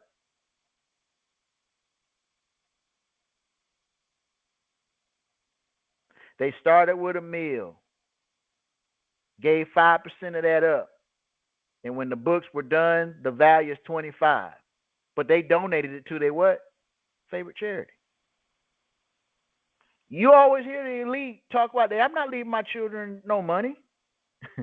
And they ain't lying. I'm not going to do that. I'm going to donate it to my favorite charity. Oh, it gets slicker. What is this line right here? Somebody read that if you can see what I'm highlighting. At the second death, the charitable beneficiary receives the balance of the trust property. At the second death. Okay. So we got a first death and we got a second death. So let's talk about this annuity trust. Well, as long as you can get 5% of the initial value, you're in compliance with UCC IRS code section 664. And when you're in compliance with IRS code 664, you can also participate in the charitable remainder trust, which is also an annuity. But it gets to technically not be taxed or even be talked about in that until the second death takes place. Which now leads us to the most, in my opinion, the most exciting part of this whole insurance trust model. I love this one right here, the insurance trust. Why? Because the insurance trust owns the insurance policy and holds the proceeds. Normally, those whose assets exceed $600,000 when combined with their life insurance proceeds can use this type of trust to minimize federal estate taxes and probate. The beneficiaries receive the distribution from the policy. I want you to raise your hand. In a life insurance policy, when do proceeds come out of the policy? Typically. At the second death. So let's say for laughs and giggles, you start out with your $1 million life that you attach to an annuity trust and you turn it into $25 million. Listen to this. On the book, it went in as what? 5%. The 5%. Right. Now, while you alive, because it's an annuity, do you know you can take a life benefit while you're alive with an annuity? Like, take some math. What is 12% of $25 million? Somebody do that in a calculator. Because this is your draw that you take. 12% of $25 million? Right. You take a $1 million life insurance policy and you turn it into 25 and you can get 12% of that for life. Mm-hmm. So what's 12% of 25 mil? $3 million. All right. So you get to take $3 million a year until death. Tax free.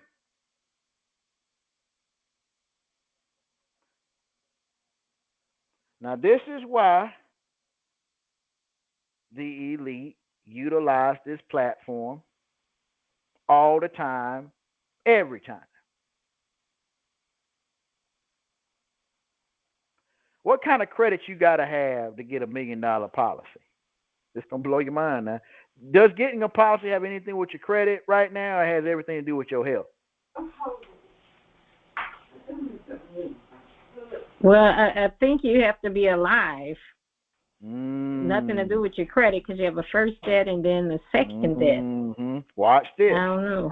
What if it's a trust-owned policy? A trust is perpetual, right? Yes. So if you got a nice looking, fairly new trust, they ain't got no wear on the tires, isn't this the perfect retirement? I mean, think about it. If you can get $3 million a year, guaranteed for the rest of your life, not have to hit a lick at a stick, and all you had to do was send some reports in.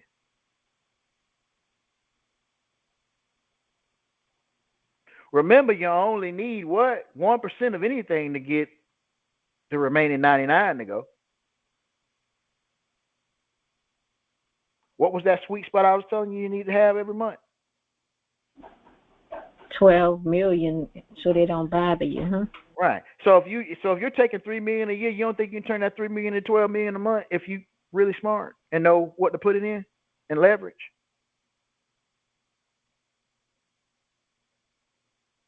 See, everybody's looking for you're not technically having anything coming out to you, but you're taking your life benefit. Now, your life benefit is $3 million a year, but you're reinvesting it into what? Policies, private banking, real estate, I don't know, charitable, humanitarian projects, that kind of stuff. See, once you start talking about trust, you're going to talk about annuity trust, charitable remainder trust, and insurance trust. Because you keep talking about these type of trusts, it's going to put you right here. Number 4. Number 4 is what we consider a complex trust. And it's one of the only trusts allowed under the Internal Revenue Code that lets you pass 100% of your tax liability to the beneficiaries. Well, if it's a complex trust and you got an insurance trust, annuity trust, and charitable remainder trust, who's the beneficiaries a lot of times going to be? The annuity trust and charitable remainder trust. So there ain't no what? Liability. Because see, when you get into this charitable remainder trust, this is why now this is going to make a whole lot of sense to you. Remember when all these politicians are talking about blind trust, and when you get into this sovereign movement, they're talking about the Celeste Quay Trust? Let me explain this to you the right way. There was a banker who put this information out about the Celeste Quay Trust. And when they started seeing average people talking about the Celeste Quay Trust, how many of you guys knew all these other trusts led up to this before I just showed you this? How many of you guys knew this beforehand? All these trusts are tethered to that Celeste Quay blind trust. And I mean, have you guys ever heard of a complex trust? Yes, partially. Mm-hmm. Did they explain to you the purpose of it under Section 642? Not at all. Not like you're doing. So let's go. So understand that a complex trust is any trust that does not meet the requirements for a simple trust. Complex trust must accumulate income, distribute amounts other than current income, and make deductible payments for charitable purposes under Section 642C. So as long as that 25 mil is going towards some charitable organization and you're electing to live off your $3 million a year, you fall into this gray area. Now we get to talk about a blind trust. That's if you're going in the, when you become a politician, you're becoming a what? A public official. That's when you're doing that what? That revocation of election. Ain't a lot of you guys, aren't you a notary?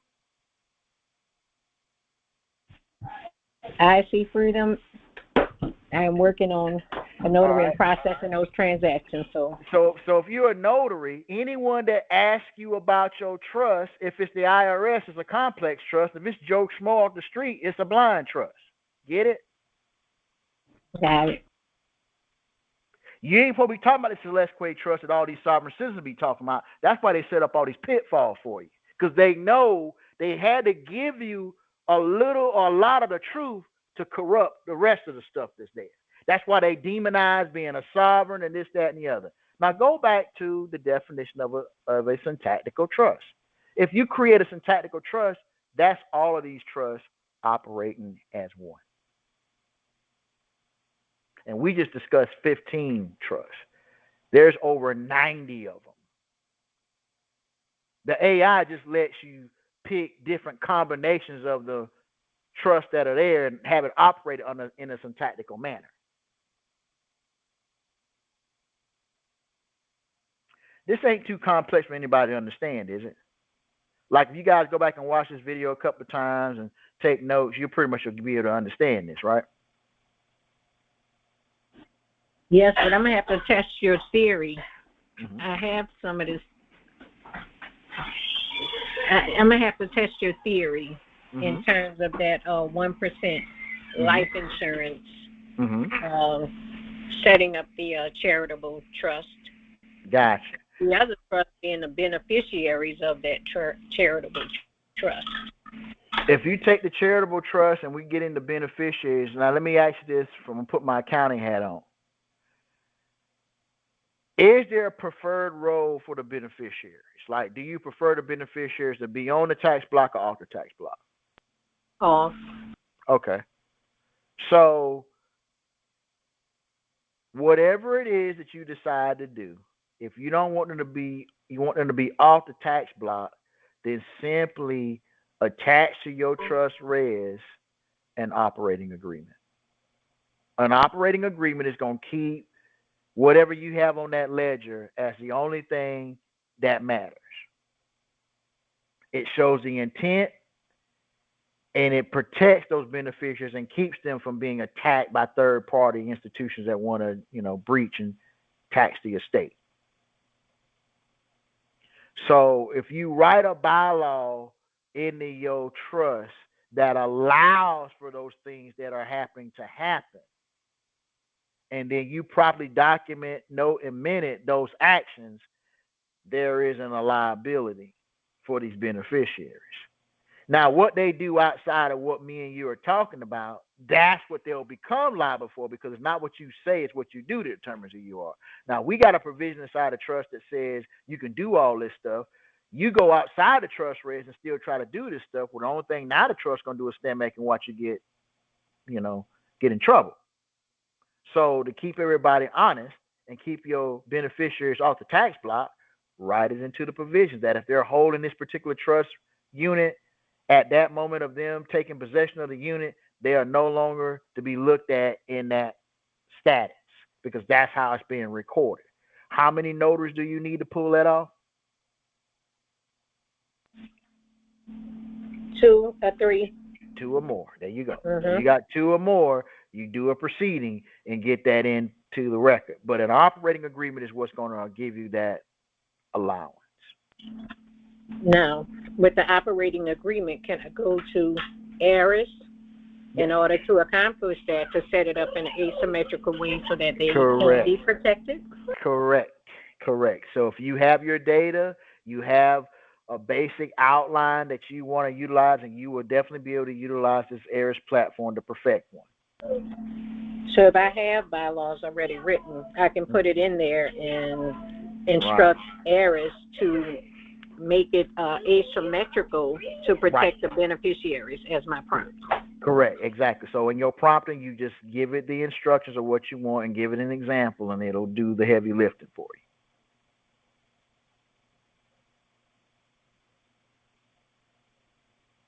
That's what it's designed to do.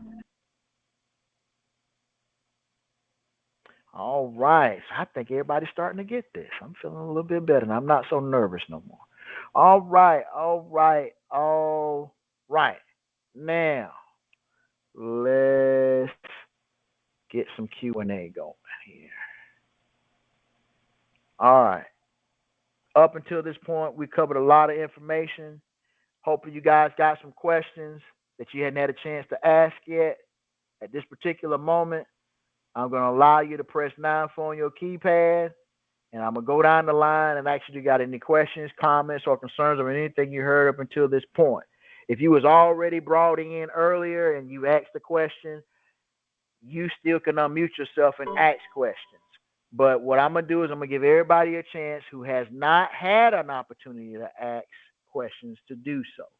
Also, feel free if you got any questions that you just want to simply post inside the chat to typically do so we can definitely, get it in that regard. So at this moment, anyone that has any questions, comments, or concerns, press 9-4 on the keypad so we can bring you on and see what we got. So I got Lou. Let's see, I got Mr. Lou who's got a question to bring him on. Mr. Lou, can you hear me? Yes, sir. Can you hear me? Loud and clear. Talk to me. All right, cool. My question was a long time ago, but it's no sweat. I just threw something in the chat. Mm-hmm. It's interesting that all these trusts are like a 3-trust system. Mm-hmm. That sounds, like the whole spiritual concept of 3 in 1. That's sort of what I got. But no, I appreciate it. I'm just digesting a lot of this. I've never heard this explained like this, and it makes sense. So I guess my question would be, so all of these would need to be set up in order to, this is like a whole flow chart, this PDF that's on the website. Right. Okay. Right. Basically, we call it a 15 trust structure, and it's kind of like a blueprint that you keep handy, like a cheat sheet. So when you're looking at transactions, you can kind of understand it. And this, again, it helps you with your vocabulary because there's a language. Like when you look at the first trust, it's the last trust. It just has a different name when it progresses through different aspects of commerce. This is why when you talk about revocable and irrevocable, everybody ear perk up because they try to see which way you're going to come in with your conversation. And technically, they know that if you're talking about whatever you're talking about in trust, which is another thing, they're going to say, okay, well, that sounds great. We're ready to rock and roll. And now they're going to say, well, what is your substantiation for the assets you're going to place in trust? And they're going to sit really high up on their high back chair. And they're going to lean forward. And they're going to ask you to present them some sort of document. Because they're looking to see what method of accounting are you using. And usually this is a competency test. Because cash is not a what? GAAP item. So the first thing you hand them is something that says cash on hand. Now, even though you want to be in this private arena and you want to be the secured party and you just blew yourself out of the water because it ain't what you say, it's what you do that determines who you are. So he's going to ask you again. This is the income statement that you're going to use to substantiate the assets you're putting in trust. And you're going to look at them again and use all these big words and still tether yourself to the liability. And then because you have placed cash, which is not a GAAP item, as the first thing you're placing in the trust, the way you put stuff in and how you take things out is the main action that they question and go after. You can say whatever you want to say. It ain't what you say, it's what you do that determines who you are. When you're dealing with cash in an M3 position, think about it as that cash is now nitroglycerin. If you deal with an M3 asset, now it is a solid bar of gold. That if you simply have it, you get the gold, put it in your vault, and write as much commercial paper as you want against what's in your vault. Which one would you rather deal with? Nitroglycerin or the other? I'd rather have some bars. There you go. This is why the elite, every bit of gold that they have stolen, finagled, exploited, they are taking physical possession of it. Do not let them fool you when you go on the stock market and buy an ETF and I got gold and I got silver. That ain't what the elite is doing. Because with all they orders, they're going and taking physical inventory. And what's not going to be funny, but funny, is that the computer is saying is this amount because the paper that everybody's holding. But everybody who's holding is like, this is going to be real interesting. Because it can't be what the paper say and what I got in my vault.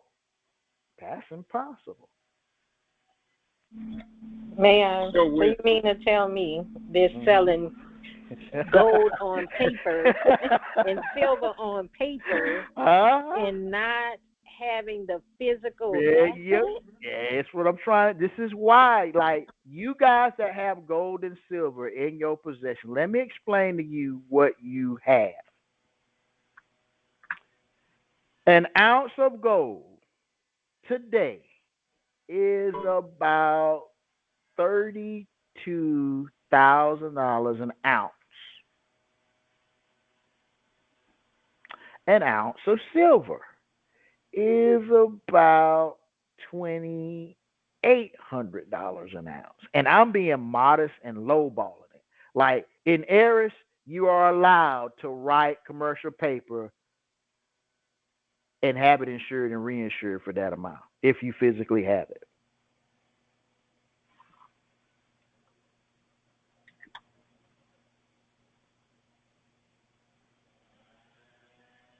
Because the next question is, where's the location? In my vault. Okay. The underwriting software is not going to go any further. If you start saying safekeeping receipt and an ETF, then you're going to have to answer about 30 more questions.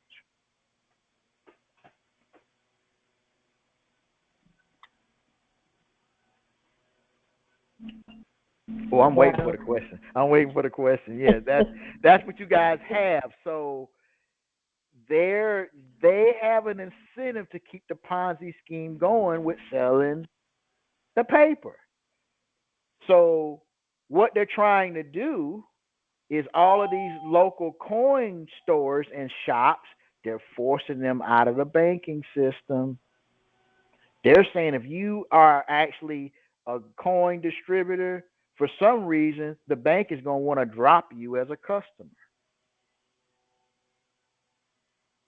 Give me a reason a bank would want to drop you for a customer. Say that again. Because they don't have the ability to monetize what you're doing. See, if you're dealing with gold and silver, and if you have never actually done what we call a conveyance, let me explain to you how a conveyance looks like to know whether you've done one or not. When you go to your local LCS, which is local coin store, and you participate in the acquisition of AU or AG, which is the periodic table definition of portable land, when you participate, usually your level of participation is that when you render tender, usually the tender is more than the actual purchase, which constitutes you're receiving a redemption in the form of what we call change. Like your acquisition was $20 in United States denominations. All you have is a $100 denomination. So when you make that exchange, you're going to receive change. What kind of change do you think a legitimate LCS gives you? Do you think a legitimate local coin store gives you change in the form of fiat, or do they give you change in the form of portable land?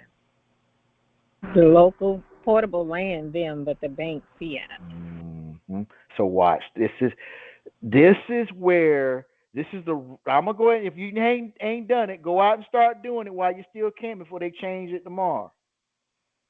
When you go and make your acquisition the right way, look at the change that you're getting. He's not giving you fiat.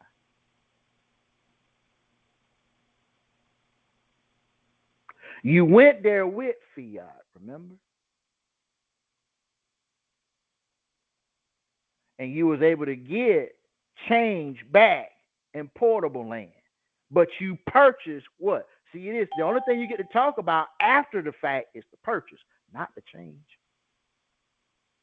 If the change is in fiat, got to talk about it. The change ain't in fiat. Unless you just like me, you want to tell me your business, it ain't my business.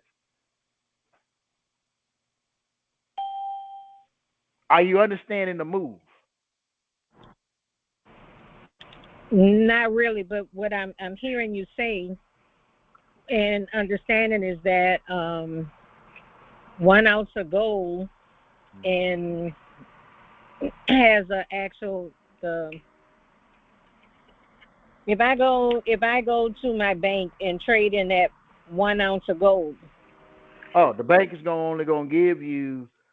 This is what I'm saying about intrinsic value. Your gold and silver has an intrinsic value that can't be stapled to the actual value of what it is because it's going to totally deflate the remaining value of the fiat. The fiat isn't more valuable than the asset.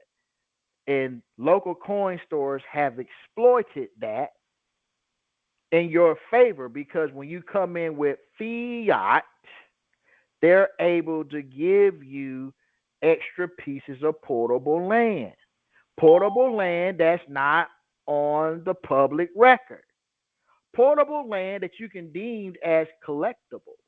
portable land that can never be what? Confiscated. If you have silver in the form of silver eagles, that's barterable and tradable. If it's not silver eagles, you need to call it something so it won't get confiscated. Here's the deal about gold. Same thing applies to gold. It's just they want you to believe that gold is more valuable than silver. And it's not. It's just What? Gold has a more of a usability. Like the intrinsic value of silver, let's call it really what it is. If they cannot mine more silver, you ain't got to worry about the ozone layer and everybody else taking you out. Enough silver on this planet, or lack of that, if you can't meet the heat requirement, you ain't gonna be here no way. This is why they bidding on asteroids crashing into the planet, because that's how it come to the planet. The earth don't grow gold and silver. It comes from the heavens. That's why it's precious. And everything that has come out of the ground is still out of the ground, still exists. They've been hiding it and hoarding it. See, when Germany came over here and repatriated their gold, that was supposed to be the wake-up call then. Like Germany came over here with their ships and they AKs and said, we ain't taking y'all word for it. Show me what's in the vault. And everything that ain't in the vault, that ain't locked down, put it over here. We taking it back home with us. They repatriated their gold and silver. And so America had a problem. Everybody else just took America's word for it. Other countries showed up. So silver has a more of an allodial value than gold. But that's why it's easy for you to barter. Like there are certain townships, we'll call it that. I'm not trying to get nobody in trouble and get my class thrown in the blender. There's certain territories right now that are actually bartering silver. Like come here with your silver in an ounce. They'll let you break it up into grams, and they're doing that. Oh, and they don't want you to pack up and go there for a weekend.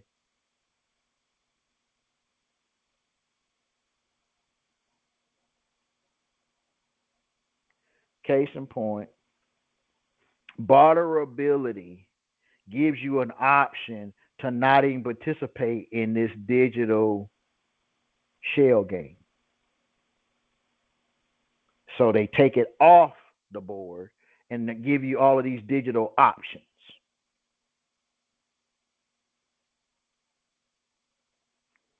This is why they have more investors in the last 24 months taking physical possession of precious metals than any other time in recent history. I'm 50 years old, and over 50 years, they've never had this many people taking physical possession.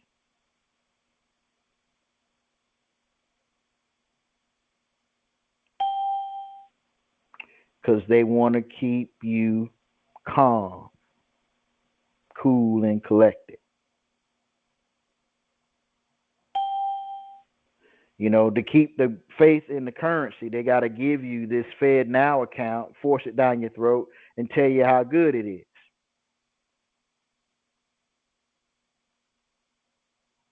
Here's a question I didn't get in this class, but came out of another class. If you got funds in a Fed Now account, can you use that money in a Fed Now account to acquire gold and silver? Anybody want to take a stab at maybe giving that some thought? You think if you got money in a Fed Now account, you're allowed to go and purchase precious metals with it?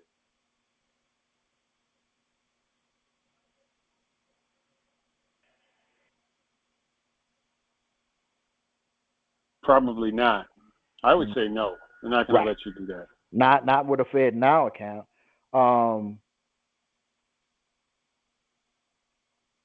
Have you ever received a tax refund before? It's been a long time.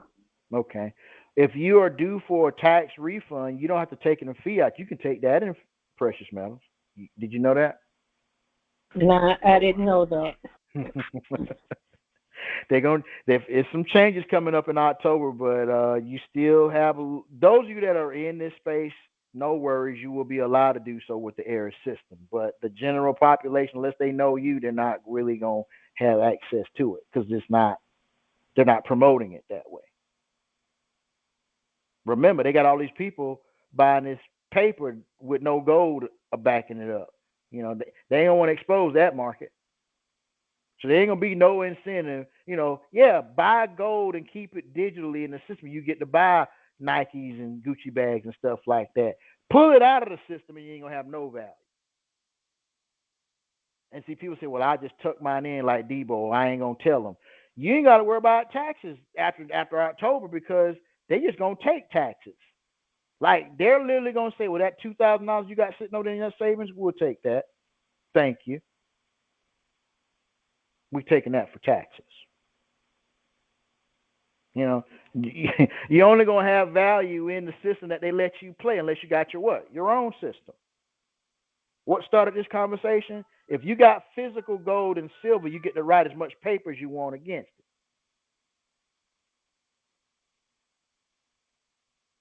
What kind of paper you think you can write against gold and silver right now if you got it? Something you can do tonight and get liquid tomorrow. What kind of paper? What promissory notes? All right, so let's. You're getting warm. Promissory notes, but negotiable instruments. They're negotiable instruments, but it's a certain type of M3 asset that if you tether it to gold tonight, you get to use it tomorrow. Shoot, insurance. There you go. There you go. Somebody been studying. There you go. Right. So I'm. You certainly can use me to get started because there's nothing like being in the moment and learning. There you go. Right. So my team and I, we jumped in the middle, and I've been out for a few days, but I'm back and I'm ready. Another thing you touched on is the UCC one, that financial statement that must be filed in order to give that and value. Also maybe open up the capacity to write paper well, because you're claiming that asset and you're setting up yourself to be in a disbursement. Right. Literally, keep in mind the UCC's, the financing statement. There's a whole list of attorneys who turn U.S. Well, that's it. There's a whole list of attorneys that for a second occupation, they turn into UCC specialists. That's like the second coming. It's like you become a lawyer, make your money, and then you find this little niche in UCC land. And all those trusts, listen to this, man. Just don't get mad. I'm just a messenger. An attorney who help you set up a trust, I ain't saying be skeptical. Just hear me out. This is the practice. Every trust that is statutorily tethered, there's a UCC specialist waiting in the wings to breach that trust. It's a database. When you go register your trust with the state, you're putting your trust into a registry where when they ready to go make some money, they finna pull your trust. What is the first thing they get to breach when you out here wilding with a trust? What gets you in trouble when you're in trust? What's that word? Start with a C. What do? What's the main thing to get your trust breached? I don't know. Any part of not being in compliance, Co-mingling. Co-mingling, okay. I'll give you a simple one. You got a trust.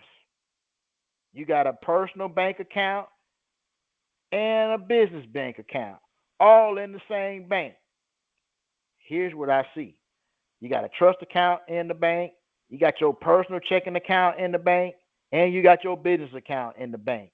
in the same bank. You have a transaction that comes into, I don't know, your personal account.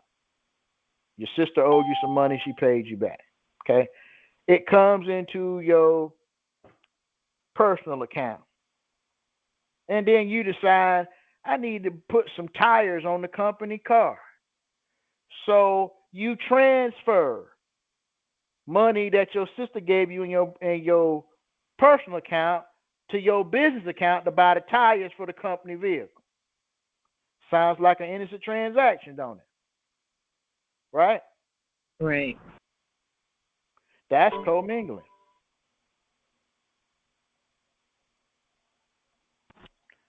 See, in order for you to do what you just did, you're going to need to have an operating agreement, a trust document, bylaws, and so forth that lets you convey those funds without the public liability. If you just go and do it, and then when they catch you, say what had happened was, that's too late. Because in commerce, you're supposed to do what? Substantiate before you transact, not transact and then substantiate. So our whole approach to how we report what we do is what gets us in trouble. There's a mechanism in place that prevents that.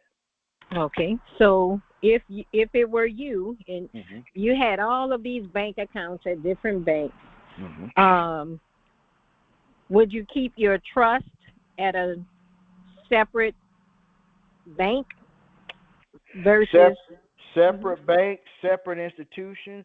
I'm not going to have my personal account in the same institution as my business account. If I am banking personally with Bank of America, then privately I'm going to be with Wells Fargo or some other institution. I'm not going to be in the same house.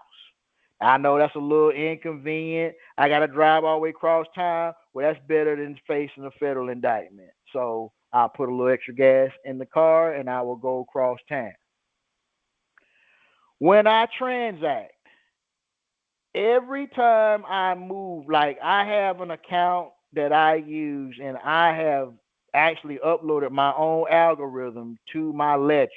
So this what happens. Money comes into this business account. It's already ledgered as general intangible receivables for business. Now that I call it general intangibles, now whatever I do is none of your darn business. Because it was booked as general intangibles, not cash, not none of that other jazz. And if I can do that, anybody can do that because it's just you finding out that all your banking that's being done is through an API and they let you upload your own chart of accounts.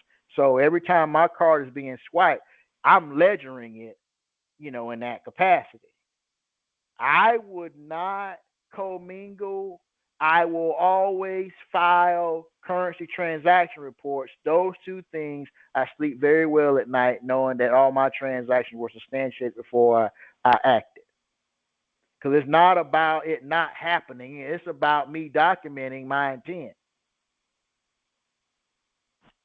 Okay. I give an example. If you document the intent, you get to do whatever you need to do and want to do without the liability. If you try to fix it after the fact, you're ice skating uphill.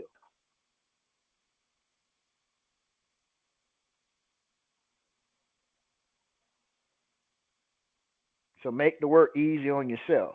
Creditors report, debtors file. I'm required to report who, credit that I've given to Verizon and all these other institutions that I deal with because I issue credit. It's a general intangible receivable that was received. If I have to distribute capital, it's a general intangible payable. And what I do on one side of the ledger has to be an equal and opposite. So that's why we got K1 disbursements and all this other stuff. See, I do reports every quarter so I don't ever get into having to do a tax return like debtors do. You mean them 1040 people like me? Right. But it's okay because as you learn with the 1040s, there's always a remedy because you're using the 1040. Especially when you get into them OMB numbers and realizing this ain't even the form I'm supposed to be filling out. Yes, I took a look at that. That's not the form I'm supposed to be filling out. Right. So as a notary, when you got a client who's panicking, they're facing bankruptcy, and oh my God, what am I going to do? And they're going to take the house, the car, and the children, just make them calm down and point them to, well, did you do your tax? Yes, I did. And what form did you use? I used this 1040. Did it have this OMB number on it? And that's when the magic going to start. Well, Dr. B, you have the student. Oh, they're going to take my house. Right. In it. I'm here right now. Okay. Again, I can be, that I have all of those issues that we're going to face moving forward. I have those personally, and there's nothing like going through something personally in order for you to learn best. Gotcha. I learn best through implementation. So here's what I want you to do. With what you want to implement inside of the ARIS system first, start with getting a head start on putting it into an outline format. And the reason why is because when the information comes back, it'll be that much more digestible. Like my creditors' returns are usually 78 to 100 pages. The case syllabuses for arbitration are usually 70 to 80 pages. And these pages, every page has an internal and external ramification and meaning. Now, it's nothing best, like you said, of if I put these 80 pages together, it's because of the data that you participated in. But what's better is if it's going to still spit out these 80 pages, you're knowing what page 1 through 80 is because you were the main participant in constructing the data that's in the page.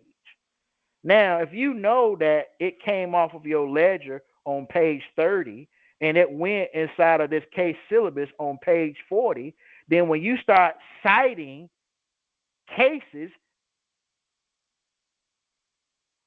I'm getting a look like you finna cross the scary line. You don't do it, Bazell. Don't do it. Let me say it a different way. Let me rephrase. Only an author can testify to the validity of the contents of the book that he or she published. If you know in minute arbitration case 1, 2, 3, 4, 5, 6, 7, 8, 9, Mrs.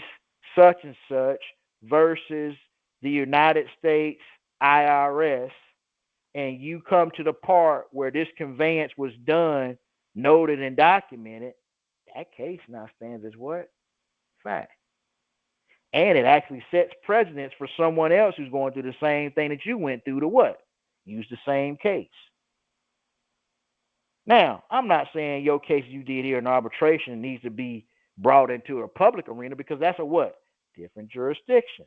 See, everybody that's over there that's got what had happened was you're usually a victim of insurance fraud or tax fraud.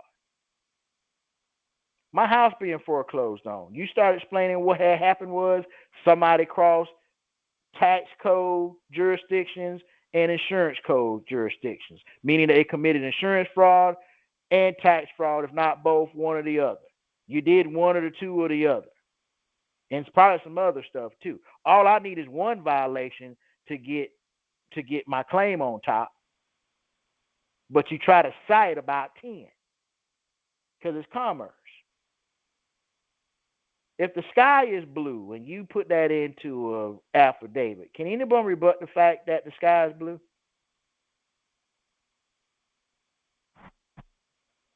They might not like it. You can't rebut fact, right?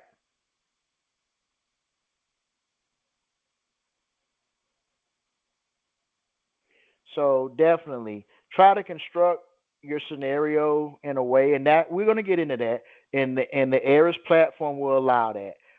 Those of you that are in the Diversity Holdings Limited space will receive a special subscription proponent to let you set up your user ID and password for that platform. I will probably send you in your request a short Q&A so I'll know which way to bring you on that platform. Some individuals have a little bit more stuff going on than others. Like I have some that's already gone through the arbitration proponent, so they're going to use Aris a little bit different than someone who's trying to start, with, something and go into that direction. But nonetheless, we'll all get to the same destination, on time. May I? Sure. So yes, I began to test out Aris. I said, Ben, act like you're a compliance officer now. Don't play. Act like you're a compliance officer. And you're gonna do a conditional acceptance and request for documentation pursuant to the FDCPA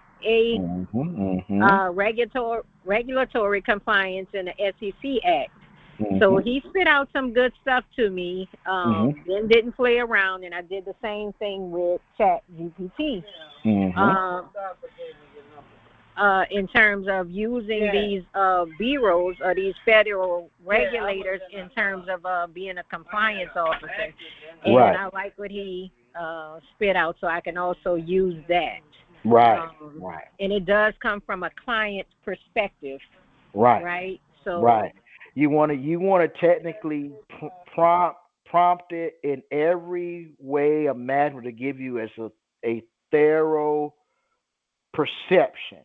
Because see, once your perception is keyed in on parameters, now it's easy to get the result that you're looking for.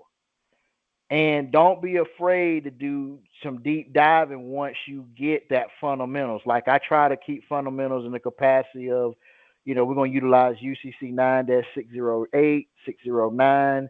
I have about I always keep a certain level of UCCs, a certain level of uniform trust codes.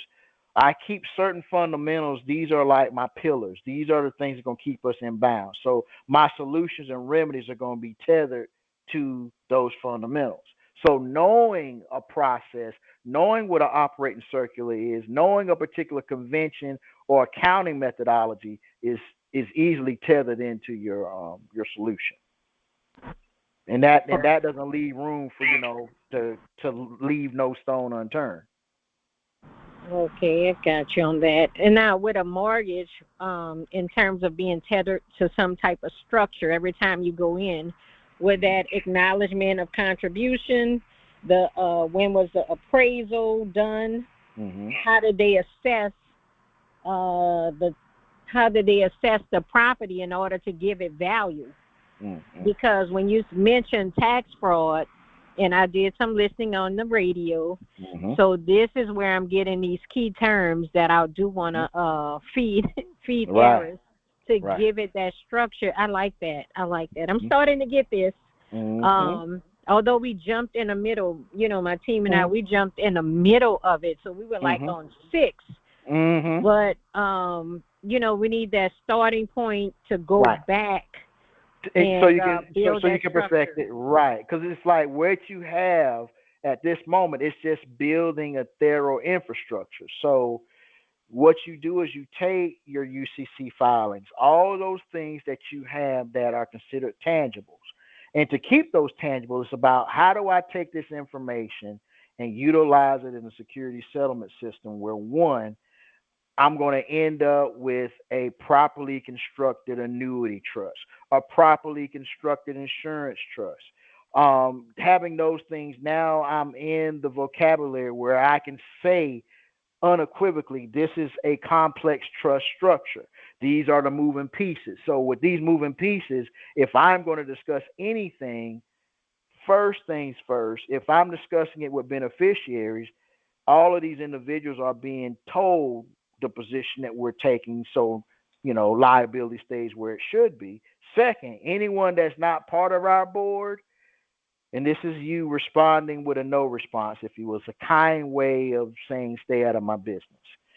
The IRS wants to know what you did with this $10 million award that you got in arbitration. You were like, I would love to give you that information. Unfortunately, only the validity of the trust and this, that, and other can be discussed by those board members. That information is protected under a non-disclosure.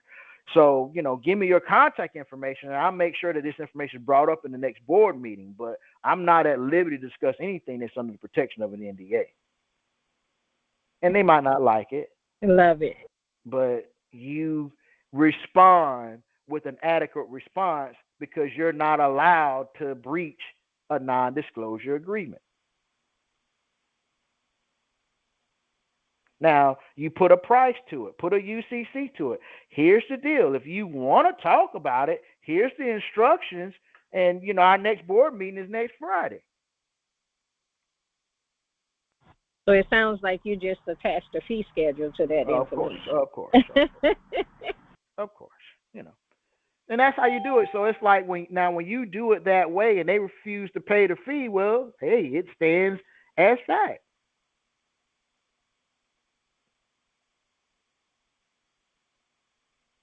Like literally for your clients, construct a solution that provides the lawful legal money. It just requires an action. And it doesn't matter what action, whether they sign it, don't send it back, it still gives you the result that you're looking for. Now the entire process is on autopilot.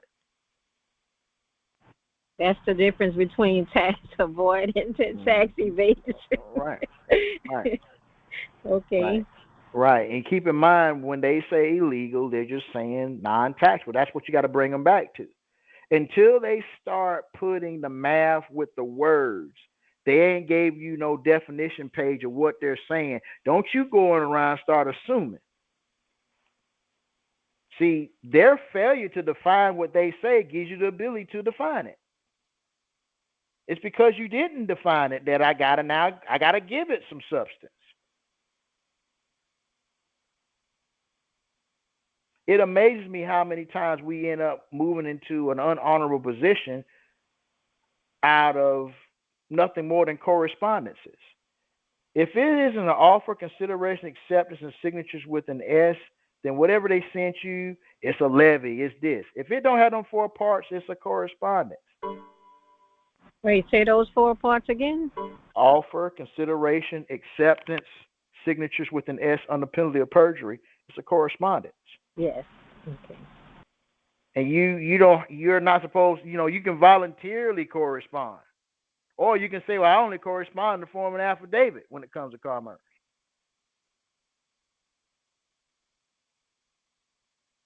Not responding is silence and acquiescence. But you don't have to respond how they want you to. You just have to respond. Like I got one student who isn't real good at all this technical mumbo jumbo, but he has built a crazy chart of account and a tax form. Like he has literally taken out the time to create a chart of account that's tethered to tax forms. So when you say certain things, you know what tax form you need to respond with.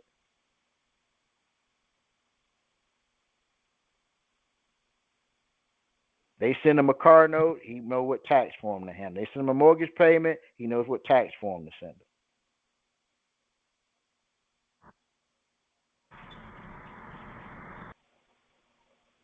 So there's plenty of room in what I'm saying for you to develop your own infrastructure.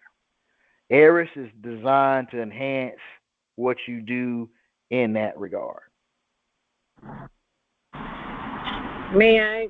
So with all of these accounts, would you say that there is some sort of, even employer relationship, there's some sort of contribution, gift that's attached to the agreement in some form or shape? So that would be embedded in your structure always in terms of acknowledgement? Yeah, acknowledgement. And see, that could be picked up in the accounting ledger. Like when you take your acknowledgement and then move it into an accounting proponent, that'll pick up those pieces, those things that are in tandem there. The accounting ledger will allow that to happen. That accounting ledger will do that. So as long as you're, when you look at, like I sent quite a few accounting manuals out over last week, when you start pulling these accounting manuals down and looking at, like one of the Wiley, any of the accounting manuals that are written by Wiley, he gives you real good instructions and templates. Now, one thing about it, if you're looking for a template for accounting, because I do custom ones myself, if you're looking for how to at least get the ball rolling, here's your digital toolkit. There's a program called GNU Cash, GNUCASH. I'm old school. Now, what is that other one that everybody uses? Wave and QuickBooks. They good, but I like GNU Cash because I can go directly in and influence the ledgers. And GNU Cash does have a direct interface with our underwriting software, which is LoanDisc. So if you put information onto a ledger in GNU Cash, I can easily onboard it in our underwriting software. Thank you. So that's something that you can, and it's free, open source. You can download that to whatever platform you're on. It's spelled G as in giraffe, N as in Nancy, U as in unicorn, the word cash beginning with CASH. Download that, and that can serve as your accounting ledger. Then you can really start bringing all this stuff to fruition when you're able to take it and get it into a workable format. Any other questions? Hey, this is Lou. Quick question. You just mentioned, I was transferring from my phone back to my computer. You mentioned somebody who has an ARIS account was the one that set up all the proper tax forms to utilize in certain situations, or you said that was already built into there? Yeah. What it is? Yeah, they basically have been in the banking in the box and tactical trust training, and so they got very good at setting their prompts up. So they utilized AI to construct that. Basically, they built the database, and that database perfected them an accounting ledger that gives them that ability. So if a transaction comes in a certain format, he has an algorithm that knows what tax form to associate with it. Now, yes, you can do that with ARIS, how we got it prepped and set up, but this was something that he was doing in lieu of just on the content of what we're discussing. And so what I'm saying in the same breath, that's something that you're interested in, you can definitely construct that in the space, because I've seen it done with ARIS, outside of ARIS, and now that we have the full intact model, I mean, that just makes it that much more easier. Like when I see a lot of this stuff come through Bitrix, usually we're responding directly in what we call an IRC. I'm going to get a little techie for just a second. The IRC is my AI talking to your AI. That's the ultimate, way to work this, because you're sending me information into an AI format. My AI is reformatting it. Now it's saying, who else want to party? Oh, the bank's got an API. Let's send it to the bank. Now me, you, and the bank were partying, so forth and so on. Commerce is based on APIs. Okay, so this is based on, now I know a little bit about the whole AI thing. This is based on an individual compromising data sets and building their own private AI. Right, you're creating your own data sets. That's exactly what it is. So that's why I provide you with these books and manuals for you to construct your own data sets. Like, you don't so much have to download the whole book into your AI. This is why it's like, take chunks of data, like take chapters of data, create an outline, and then use that outline to research all of your material, like pull like 5 of your books. and you want to pull asymmetric information from all 5 books into a workable platform that gives you a call to action. And this call of action is to monetize assets inside of a common law trust for M3 conveyances. So when you set these type of prompts, now you're feeding it the data. Now remember, having the book, it has what? References. It's going to reference where this information came from, the insert that they got it from, the case law that it referenced, all the things you need to build a solid database, a solid data set. And once you train your AI on that data set, now it's looking for other cases to implement.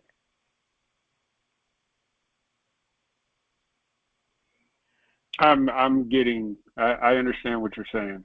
Right. Just like you'll take this class that I'm doing. If I put it into a format that can be transcribed, you can take this transcription of what we're talking about, create a data set from it, and then feed it to your AI, and then create a lesson plan from it. And it'll keep on keeping on. Right. May I? So with that, is that through your own account, or will we just go in through the general account that I went in through yesterday to begin to build that?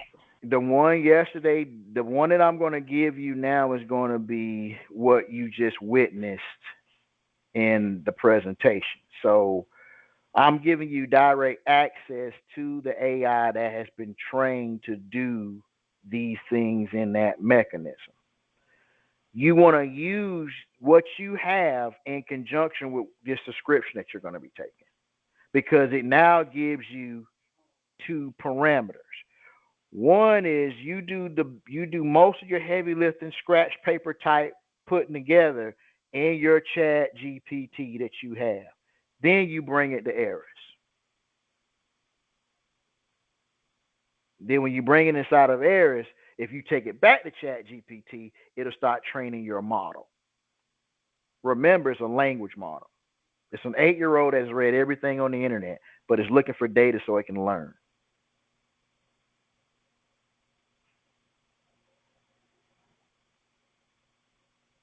I have some instructional videos that will be populated, later on this evening as well. So I'm just trying to make sure everybody is ready, so I can go ahead and, release it, let everybody take their subscription. And again, we're going to let everyone who's interested take the introductory price of $50 to onboard if you're in the diversity trust holding Bitrix space. If you're not in this space, there's going to be a different subscription, because it's certain things I can't let those that's not in the space access. And I'm going to tell you why. I've been working with this AI for over 5 years prior to it coming to the point where everybody's using Chat GPT. And this was just in a sandbox API environment. We now live in an age now where in a different class, everything that you do, if you stay on this AI Monday through Wednesday and make it a habit before you get off your computer to create a data set, then by Friday, those data sets could yield you a return. I've only been talking about Aris, but in the beginning I told you about CCG. CCG is Nexus Lexus, EDI, and DTCC all in the one. What do you think you can do with those data sets? So the problems of the financial deal with economics. Right. Any form that it comes in. So I'm gonna kind of say this modestly. If you go to YouTube and pull up Bloomberg and watch one of their 15-minute news breaking interviews with Jamie Dimon of Chase and all this other stuff, and you're just getting a snapshot of what's going on globally. Remember, this data set touches in the DTC, DTCC, EDI, and Nexus Lexus. So, if you exploit data from the Bloomberg algorithm, or you're taking the information as is symmetrically, or are you re-partitioning it asymmetrically? And if you're re-partitioning it asymmetrically, that means you can participate in an LBO, a leveraged buyout, and an LCO, a leveraged cash out, depending upon what you're going to apply it to. So we're going to need a commercial endeavor to attach this data to. What's the end result of this data? To monetize and create an M3 asset for bankability and markability. So all this stuff is tethered to how you prompt that information. Low-hanging fruit. How many of you guys have a brokerage account? Fidelity, Charles Schwab, those guys. How many of you guys got a brokerage account?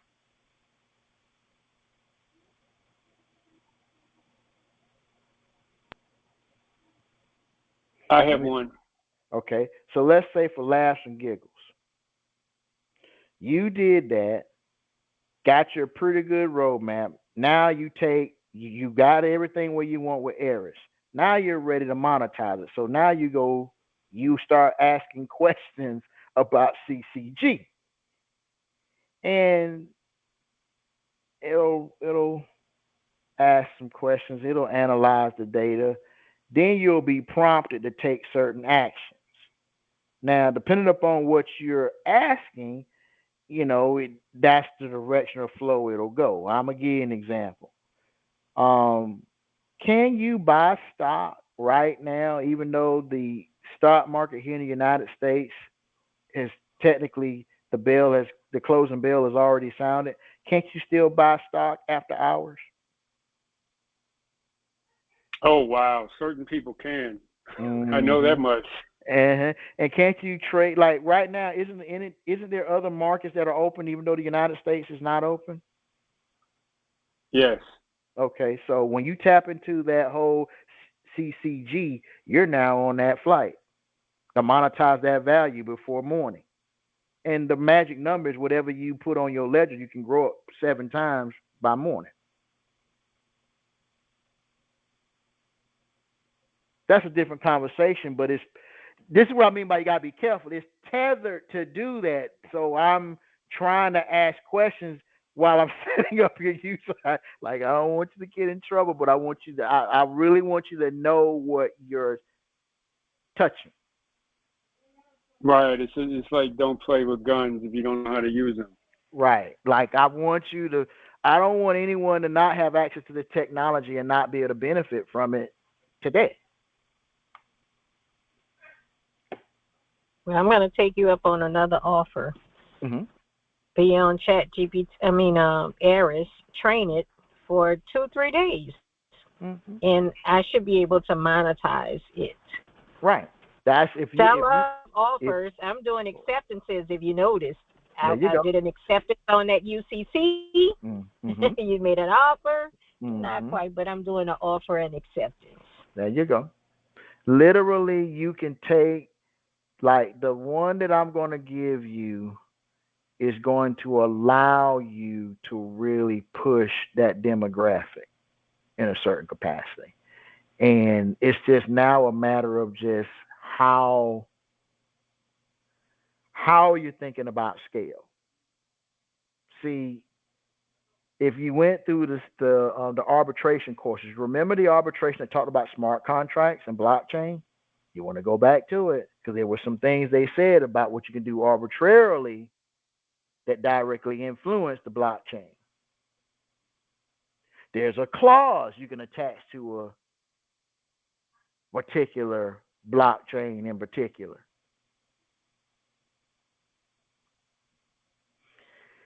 There's other spaces like Bill.com. We talked about ADP. There's a whole host of these platforms that are open to you when you have your value ready to be petitioned. Bills of exchanges, I forgot to cover that, but yes, Aris will definitely be able to handle bill of exchange conveyances, both coming and going.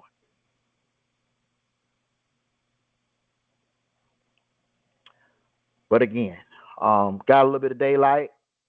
If I don't have any more questions, I will hang around in the office to see who want to give me a call, get the Q&A out of the way so I can get them ready to start using all this good stuff. Other than that, any other questions? Do we got anyone else in the fold? I got someone that's a 404 number. Let's see. 404. Oh, I got Valencia. She's there too. Sorry. So let's knock these out. Dr. B. Yes, ma'am. This recording will be available. See, I want to do something like the UCC. That I definitely want to walk through that with you. But I want to test out Aris and all of the issues that I'm having.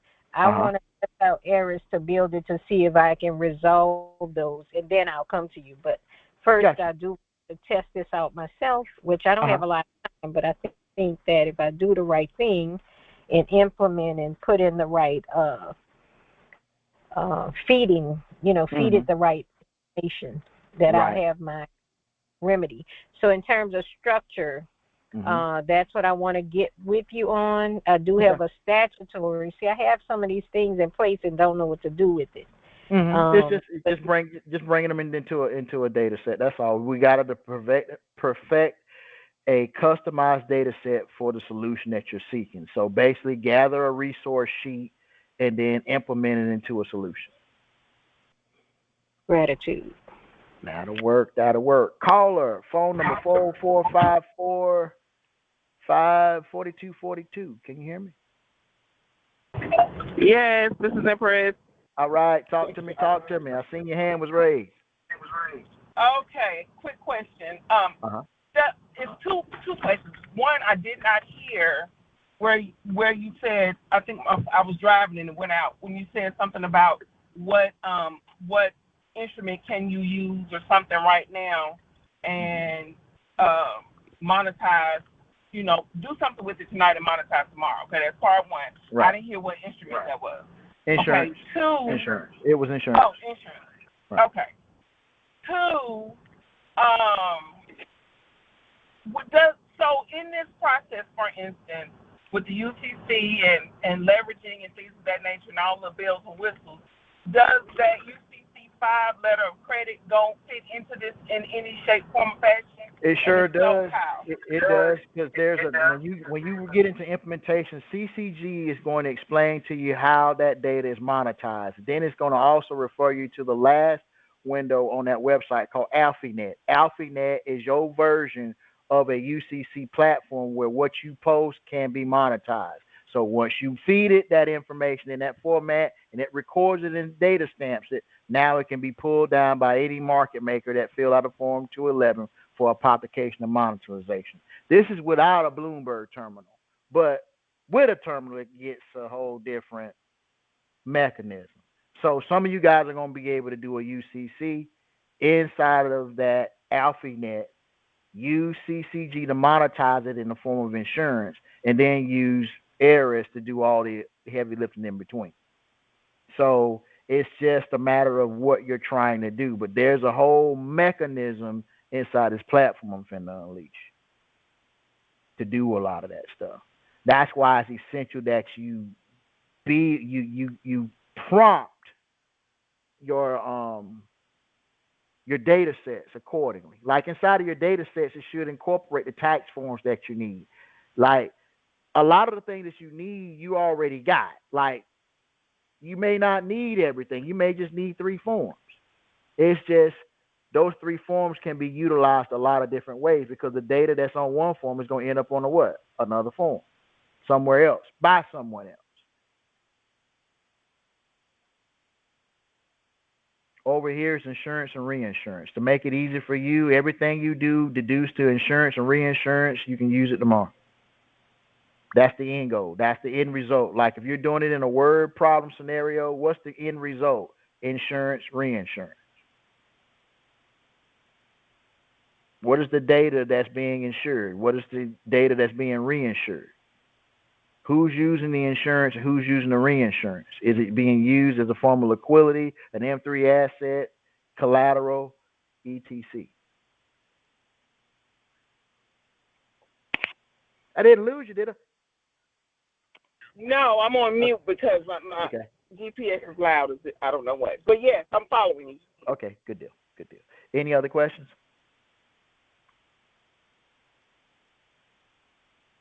To make sure I'm clear, you were saying that so we just need to reach out at this point and say, hey, yeah, I'm ready to be put in the system. This is my outline. This is what I'm working with. Right. And then I know which way when you log in, I know can which. You hear me? I can hear you. Yeah. Once you do that, then we'll know which way to bring you in. Okay. Perfect. All right. I'll do that later on tonight when I get back home. Thank you so much. All righty. All right, let's see who else we got rocking and rolling. Let's see here. Let's see. I'm trying to get everybody. Miss Sims, can you hear me?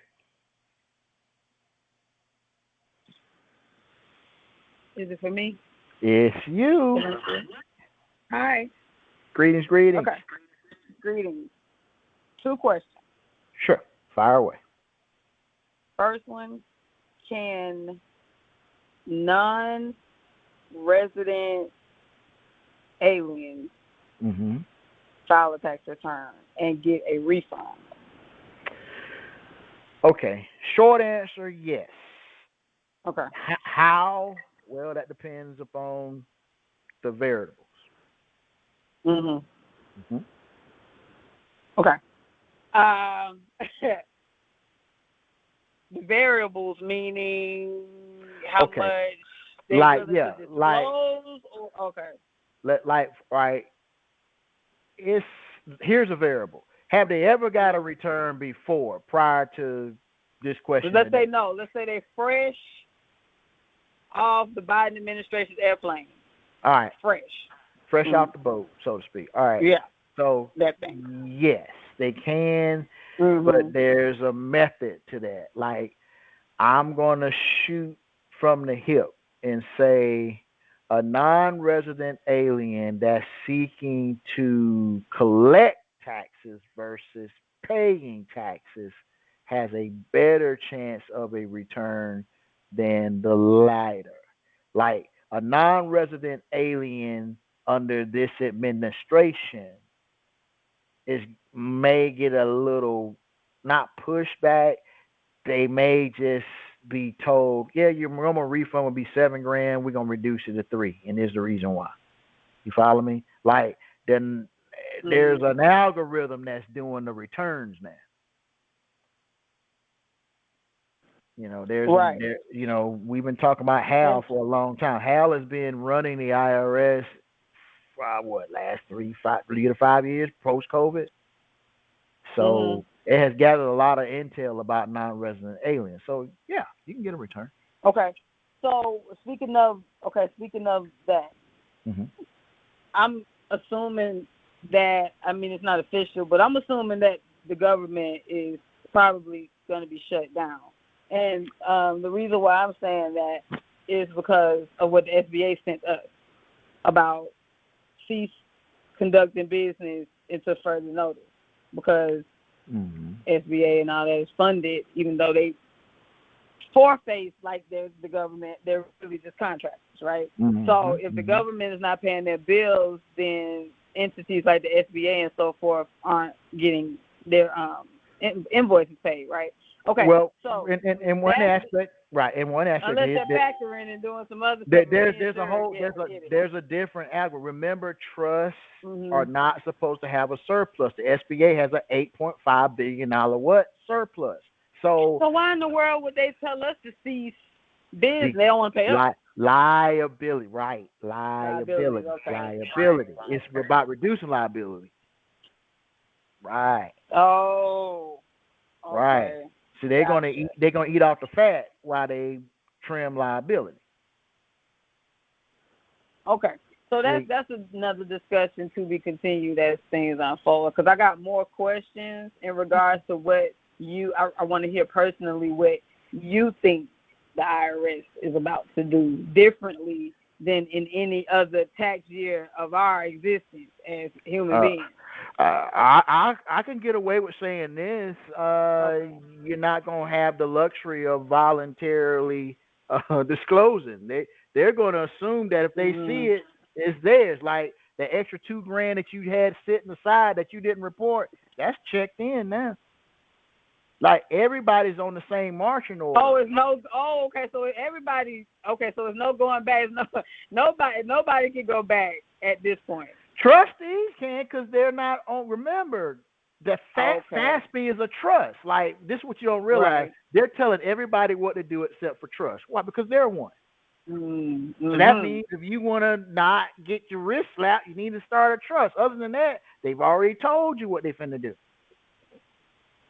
Okay, good one. But yeah, I'll get back to you on that because it's going to be more as time goes on. Right.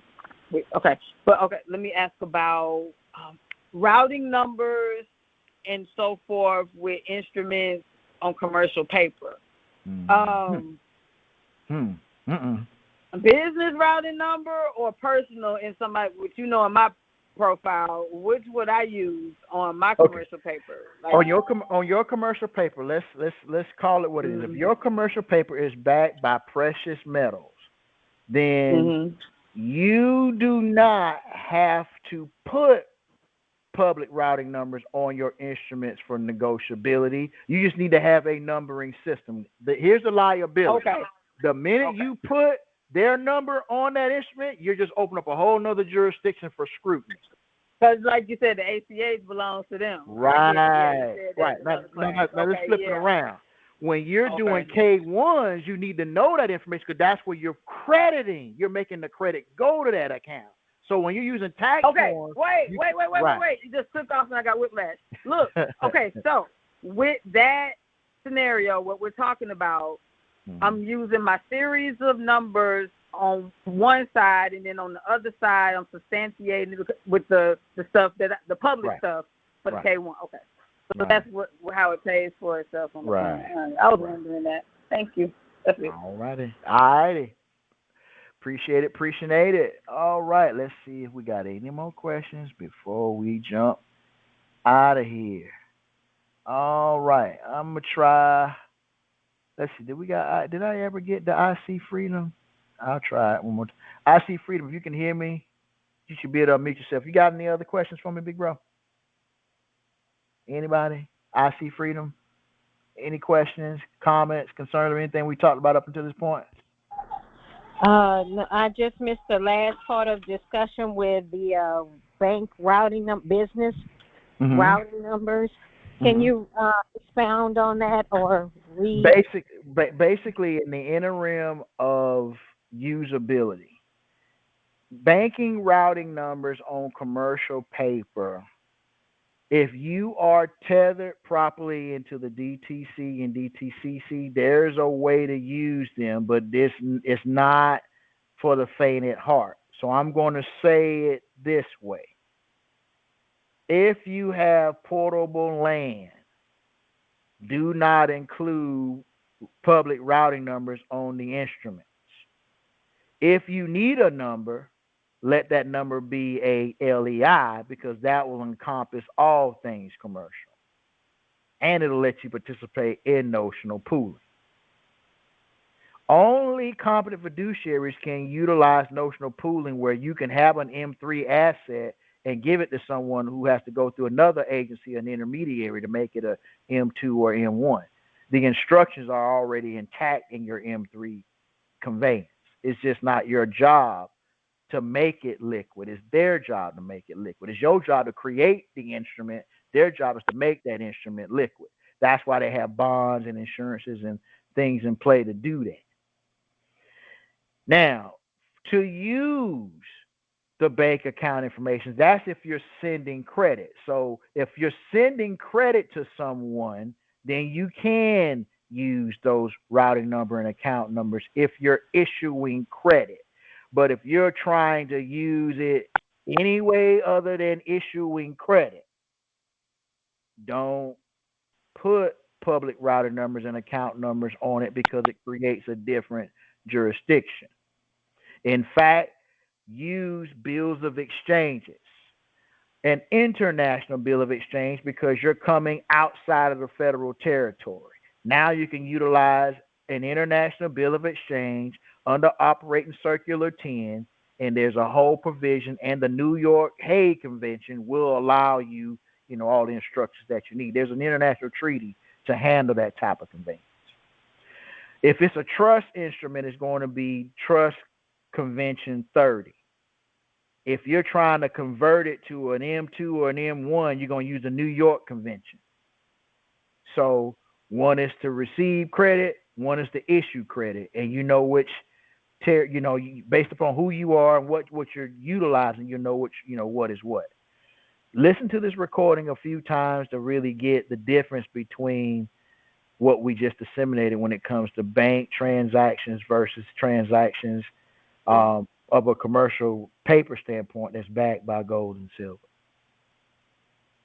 Because that'll help you with what do you do and what do you don't do. Any other questions?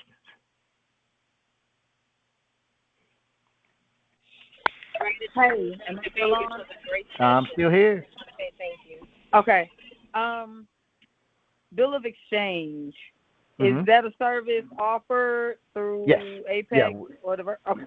Yeah, we offer it. Yes. And definitely. So, okay. And then, so in best practice, since it's international commerce, you would probably be wanting to do some type of international business. Yeah, right? you look, if you're not public and you don't want to be on the tax block, International Bill of Exchange, they got a convention and a treaty for that, and you get to move like the Rockefellers. Anything else, you're going to be subject to everybody else and their buffoonery. No, I like the Bill of Exchanges. I've actually successfully used it, but I just plain out just did a purchase order international. Right. And my client in South Africa, she got the Mercedes bus for the orphanage. Yeah. They're used all the time internationally, right? So this is what I'm saying. So it's just interesting to bring that one back up. It's funny how we forget the basics. Yeah, it's fundamental. We bogging ourselves down with so much information and we forget the stuff that got us going that works. Yeah, it's fundamentals. What I was saying about Aris earlier, we just got a really good format that does all the heavy lifting for you now. It'll ask the questions, set up the instruments, set the infrastructure in place. That in of itself is useful. That's very useful. That's valuable. Mm-hmm. Because that's practically the banking in the box. That's the whole. Right? It's an automated format it's now. Like a little robot. It does. Yeah, it does what we used to have to spend so much time with paper files and stuff. It's an automated format now. You got an office assistant. Right. With okay, I like it. That'll work. All right, I got one more hand that's raised, and then we're going to jump out of here because I'm trying to get everybody on board before I bounce. I got some stuff I need to monetize my darn self. Trey, talk to me. Okay. Do you offer a service that allows that aids us in obtaining CUSIP numbers? I do. We just need to discuss, or I need to know the intent. Like, if we're talking about it for conveyance purposes, market making purposes, I just need to know the intent. Okay. I'll give you the fee for it, and then we go from there. Okay. And my other question was, like the 15 trust structure was one of our initial scriptures. Right. That's one of our Bible. Right. So, you said something, and I kind of want to see if my thought was in the right place. Mm-hmm. So when you're talking about the operating agreement, DTC offers an operating agreement for limited participation. Right. I'm thinking the right way. You're thinking the right way, right? So what I was thinking was when we're talking about trustee compensation, and you said it's stated in the document that once we get to the distribution point of the capital, and that trust is closed, so that ends that one particular operating agreement, which means we need to issue another operating agreement. Right. The way your trust is structured, your operating agreements, it'll let you know where you're going in perpetuity. It's going to be dissolved. This is how you successfully go. Like when you hear individuals say, "Well, I'm going to retire into the private sector," that's the fading out. That's the winding up. It's like they started out public and then they went away. They're still there. They're just in a different capacity. So that's how you progress. When you get it to that point, you're swaying back into commerce totally different than how you swayed into it. So I thought about that before as far as the first death and the second death. So the first death could actually be a wind up of right. The wind up of entity could be the first death, not the right. Not the death of an individual. Right. We gonna get into those semantics when you start exploiting the codes. It's semantics. Like they give you a definition of what they can regulate and what they don't have what they can't regulate. They got to tell you what you can't do. So their job is to tell everybody that's a citizen and a taxpayer what you can't do. So if your trust is a simple trust, then we get to breach the trust. See what I just said? Their game is to construe your actions as this is a simple trust. And when you start co-mingling, moving stuff out the private, personal account to the business, that's a one-way ticket to come in there and totally turn your stuff upside down because you're doing it that way. You got it set up the right way. It's just you're making those bonehead moves because you don't know no better. It's convenient. I mean, all your life it's been convenient to commingle. It's like they didn't immediately haul you to prison. They just tax you to death. So when you understand it, it's like, oh, all I need to do is construct my transactions this way. And it's not about me interacting with their system. It's about having a way for them to interact in my system. And again, just like, when you don't have any options, you got to go to the other side. And you keep going to a barbershop, eventually you're going to get a haircut. You keep going there. They eventually, you're going to end up where you don't want to be. But if you understand that if you hold certain fundamentals, all you got to do is contract. And there's all kind of ways to contract. Okay. So can you send me a link for the Diversity Trust Holdings, Bitrix? I never received one from before. Yeah, that one for the Diversity Holdings Limited, that was the paid one for the banking in the box. For Diversity Apex Capital is where everyone is at. Yeah, that's tied to the banking in the box. That's why they're getting that algorithm because they're in the implementation space. Right. So if we go through Aris, that's basically the same thing, just at a more. It's a control, right. The ones that are coming in through Diversity Holdings Limited is going to have a different level of access than the ones that's coming in through Apex because the variable is different. You follow me? Like the variable, I have a lot of individuals that haven't gone through arbitration that is in the Diverse Holdings Limited Bitrix space. I have a lot of folks that have gone through arbitration that's not in the Diverse Holdings Limited space. So it's a different set of parameters based on where you're at. You follow me? Like if you're in the space with Bank in the Box, you're going to be able to go straight into CCG and monetize tonight. Because you're that far along with the algorithm. You just need, what color paper, who to send it to, you know, what do I get the better return on? You need that data. What's the underwriting platform called? Loan Disc. Loan Disc. And there's different variables, different access points are being tethered with that. CCG after 24 hours is going to take over how that algorithm is going to work. I just got to see how many cases I done accumulated since we've been in class. There's a certain number that we've tapered it off at. Okay. All right. Yeah, because I'm getting money together now for this the audit. So okay, that'll work. Once you're in that space, and you can take off with it, definitely. But definitely just reach out to me in the Beatrix. We'll get together. All right. Good deal. All right. Let's see if I got any other questions before we jump in, make it do what it do. Okay, I think we got everybody. All right. With that being said, look, I appreciate everybody's time and energy. Those of you that are in Diversity Holdings Limited, interested in having access to Aris, please reach out to me inside the space. And with that, I'm going to say peace and love, family. Peace and love.